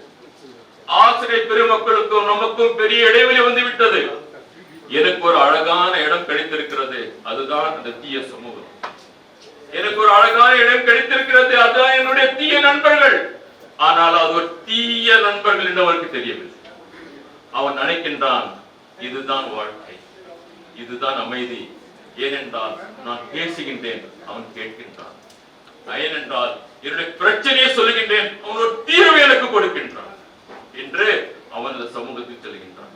இந்த இடத்திலே அதற்கு காரணமாக இருந்தவர்கள் யார்? வீடு ஒரு காரணம். நாம் பிள்ளைகளுக்கு நேரம் ஒதுக்குவதில்லை, பேசுவதில்லை, அவர்களுடைய பிரச்சனைக்கு அக்கறை காட்டுவதில்லை. அவர்களும் இதில் இருக்கின்றார்கள், பெற்றோர்களும் இதில் இருக்கின்றார்கள். நேரம் இல்லை, பிஸியாக இருக்கின்றோம். வீட்டிலே இடமில்லை, வீட்டில் அமைதி இல்லை என்றால் வீதியில் அமைதி இருக்கிறார். வீட்டில் அமைதி தேடுவதற்கு அவன் பார்க்கின்றான், கிடைக்கவில்லை என்றால் வீதியிலே அமைதி பார்ப்பதற்கு செல்லுகின்றான். அவனுக்கு அங்கு அமைதி என்ற பெயரிலே ஒரு அழிவு கிடைக்கின்றது. ஆக it is a corrective campaign. இந்த கேம்பெயின் மூலமாக நாம் சொல்ல விரும்புகிறோம், வீட்டிலே ஒரு நல்ல சூழலை உருவாக்குங்கள், பிள்ளைகளுக்கு நேரம் கொடுத்து பேசுங்கள், அவர்கள் நண்பராக பழகுங்கள். அவர்கள் தவறு செய்வது மிக இலகுவாக லேசாக கண்டியுங்கள். அதற்கு காரணங்களை அறிந்து கொள்ளுங்கள், புரிந்து கொள்ளுங்கள். நம்முடைய பிள்ளைகள் நம்முடைய பெற்றோர்களை நண்பர்களாக பார்க்க வேண்டும். அவர்கள் பேசுவதற்கு முன்னுக்கு வர வேண்டும். அதே போல் ஆசிரியர் பெருமக்கள், இன்று ஒரு மிகப்பெரிய இடைவெளி வந்து விட்டது. ஆசிரியர் பெருமக்களும் பிள்ளைகளுடன் பேச வேண்டும். அத்துடன் ஒரு முக்கியமான தீர்வு நல்ல நண்பர்களுடைய நட்பு தேவைப்படுகிறது என்றால் இங்க இருக்கின்ற இளைஞர்கள் அவர்கள் இது தீவு என்று புரிந்து கொண்டீர்களா? நீங்கள் நல்ல அந்த மக்களுடன் உரையாடுங்கள், பேசுங்கள், நட்பு பாராட்டுங்கள். அவர்களுடன் உரையாடும் பொழுது அவர்கள் நண்பர்களாக மாறும் போது ஒரு நல்ல சூழல் உருவாகும். ஆஹா, எனக்கு ஒரு நல்ல நண்பன் கிடைத்திருக்கிறான், அவன் என்னுடைய பிரச்சனைகளுக்கு கவலை கொள்கின்றான், என் பேச்சை கேட்கின்றான். சகோதர சகோதரிகளை, இளைய சமுதாயத்துக்கு நான் கேட்டுக்கொள்கின்றேன், நீங்கள் நல்லவர்கள் தான், ஆனால் மௌனமாக இருக்காதீர்கள். நீங்கள் நல்லவர்கள் தான், ஆனால் இந்த உங்களைப் போல நல்லவர்களை உருவாக்குவதற்கு நீங்கள் முயற்சி செய்யுங்கள். ஆக இந்த கோணத்தில் நாம் ஒரு காம்ப்ரிஹென்சிவ் சேஞ்ச் கொண்டு வர வேண்டும். அனைவரும் சேர்ந்து, அனைவரும் கரம் கோர்த்து, எங்கெல்லாம் முடியுமோ நம்முடைய முயற்சிகளை செய்து மாற்றத்தின் பக்கம் கொண்டு வருவோம். நான் ஒரு முறை சொன்னேன், இந்த பரப்புரை மூலமாக ஒரு 10,000 ஒரு லட்சம் மக்கள் மாறிவிட்டாலும் தமிழகத்திலே அது நாம் பெறுகிற பெரிய வெற்றியாக இருக்கிறது. ஏனென்றால் 1 லட்சம் குடும்பங்களை நாம் காப்பாற்றி விட்டோம், 1 லட்சம் ஜெனரேஷன்ஸ் நாம் காப்பாற்றி விட்டோம். அப்படி பாருங்கள், இவ்வாறாக நாம் அனைவரும் ஒன்று சேர்ந்து முழு மூச்சாக இந்த பரப்புரையிலே நம்முடைய பங்களிப்பு கட்டாயமாக இருக்க வேண்டும் என்ற ஒரு முடிவு இந்த துவக்க நிகழ்விலே நாம் எடுத்துச் செல்ல வேண்டும். இன்ஷா அல்லாஹ் ஒரு முடிவு எடுங்கள். இன்றிலிருந்து கடைசி வரை 30 நாட்களுடைய இந்த 15 நாட்கள் பரப்புரையிலே நாம் அனைவரும் ஒன்று சேர்ந்து ஒரு விழிப்புணர்ச்சி உருவாக்குவோம். அதனுடைய இம்பாக்ட், அதனுடைய பிரதிபலிப்பு வரும் காலங்களில் ஏற்படும். அத்தகைய நன்மக்கள் நற்செயல் புரியும் மக்களாக வல்ல இறைவன் நம் அனைவரையும் பார்த்து அருள் புரிவானாக. வல்ல இறைவன் நம்மையும் நம்முடைய குடும்பத்தையும் சமூகத்தையும் இந்த நாட்டையும் காப்பாற்றுவானாக. குறிப்பாக நம்முடைய இளைய சமூகத்தை காப்பாற்றுவானாக. வல்ல இறைவன் நம் அனைவரையும் இந்த நற்பணி செய்வதற்கான பாக்கியத்தை கொடுப்பானாக. ரப்பனா தகப்பல் மின்னா இன்னக அன்தஸ் ஸமீஉல் அலீம் வ துப் அலைனா இன்னக அன்தத் தவ்வாபுர் ரஹீம். வாஹிரு தஅவானா அல்ஹம்துலில்லாஹி ரப்பில் ஆலமீன். அஸ்ஸலாமு அலைக்கும் வரஹ்மத்துல்லாஹி வபரகாத்துஹு. நான் டாக்டர் கலீலுர் ரஹ்மான். நான் அறுவை சிகிச்சை நிபுணராக இருக்கின்றேன், லாப்ரோஸ்கோபிக் சர்ஜனாக இருக்கின்றேன். இந்த ஜமாத்தே இஸ்லாமி ஹிந்த் எடுத்திருக்கின்ற அந்த பரப்புரை மிக மிக அவசியமானது, வரவேற்கத்தக்கது. மது போதைக்கு எதிரான இந்த பரப்புரை அவசியமாக இருக்கின்றது. குறிப்பாக இன்றைக்கு வேர்ல்டு ஹெல்த் ஆர்கனைசேஷன், உலக சுகாதார நிறுவனம் சொல்லுகின்றது 16 to 25 வயதுக்கு உட்பட்டவர்கள் தான் மிக அதிகமாக போதைக்கு அடிமையாக இருக்கிறார்கள் என்று ஒரு புள்ளி விவரத்தை உலக சுகாதார நிறுவனம் சொல்லியிருக்கின்றது. இந்த வளர்கின்ற இந்த தலைமுறை இப்படிப்பட்ட மிக மோசமான ஒரு அழிவு பாதையில் சென்றால் வருங்காலம் எப்படி இருக்குமோ என்பது மிகப்பெரிய பிரமிப்பாகவும் மிகப்பெரிய கவலையாகவும் இருக்கின்றது. அந்த வகையில் இது மிக அவசியமான ஒரு பரப்புரையாக அமைந்திருக்கிறது என்பதை சொல்ல ஆசைப்படுகின்றேன். குறிப்பாக தமிழ்நாடு நேஷ்னல் ஆவரேஜ்னு பார்த்தோம்னு சொன்னால் அது 27% தான் இருக்குது குடிக்கு அடிமையானவர்களுடைய சதவிகிதம் பர்சன்டேஜ். ஆனால் நீங்கள் பார்த்தீங்கன்னா தமிழ்நாட்டை பொறுத்தவரையிலும் அதை விட அதிகமாக 30% இருக்குது. குடிக்கு, போதைக்கு, மதுவுக்கு அடிமையானவர்கள் என்ற சதவீதத்தை எடுத்து பார்த்தால் 30% இருக்கிறாங்க. அதாவது கிட்டத்தட்ட 3 1 என்று சொல்லக்கூடிய அளவிற்கு தமிழ்நாட்டுடைய நிலைமை இருக்கிறது. அது அதிகரித்து கொண்டே செல்கின்றது, இந்த எண்ணிக்கை அதிகரித்து கொண்டே செல்கின்றது. இதை அரண் போட்டு தடை போட்டு நிறுத்த வேண்டிய சூழ்நிலையில் இருக்கின்றோம். அப்படிப்பட்ட சூழ்நிலையில் முதலாவதாக மக்கள் மனங்களிலே அதற்கு எதிரான ஒரு மாற்றத்தை கொண்டு வருவதற்கு முயற்சி செய்ய வேண்டும், விழிப்புணர்வு வேண்டும். அதற்காக ஜமாத்தே இஸ்லாமி ஹிந்த் இந்த பரப்புரையை தமிழ்நாடு தழுவி ஏற்படுத்தி இருக்கின்றது. அதை முழுவதுமாக நான் ஆதரிக்கின்றேன்.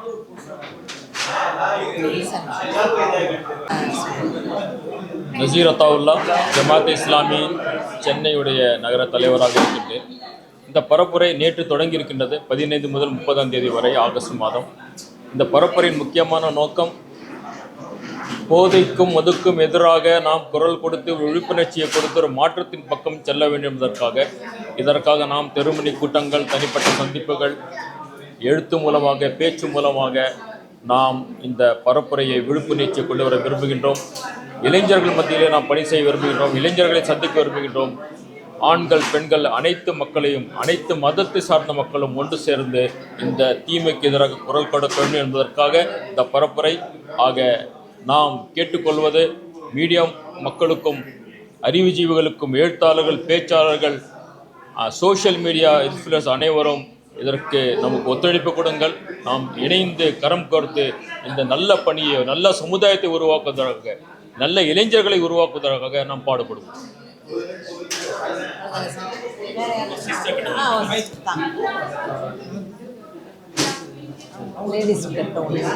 மெட்ரோ சார்பாக நான் வந்து இங்கே பேசுகிறேன். இந்த பரப்புரை வந்து 15 நாள் தான் நடத்துகிறோம். இந்த 15 நாளில் வந்து போதையை அழிச்சிட முடியுமானா கட்டாயமாக முடியாது. ஆனால் இதுக்காக ஒரு முயற்சி நம்ம கட்டாயமாக எடுக்கணும்.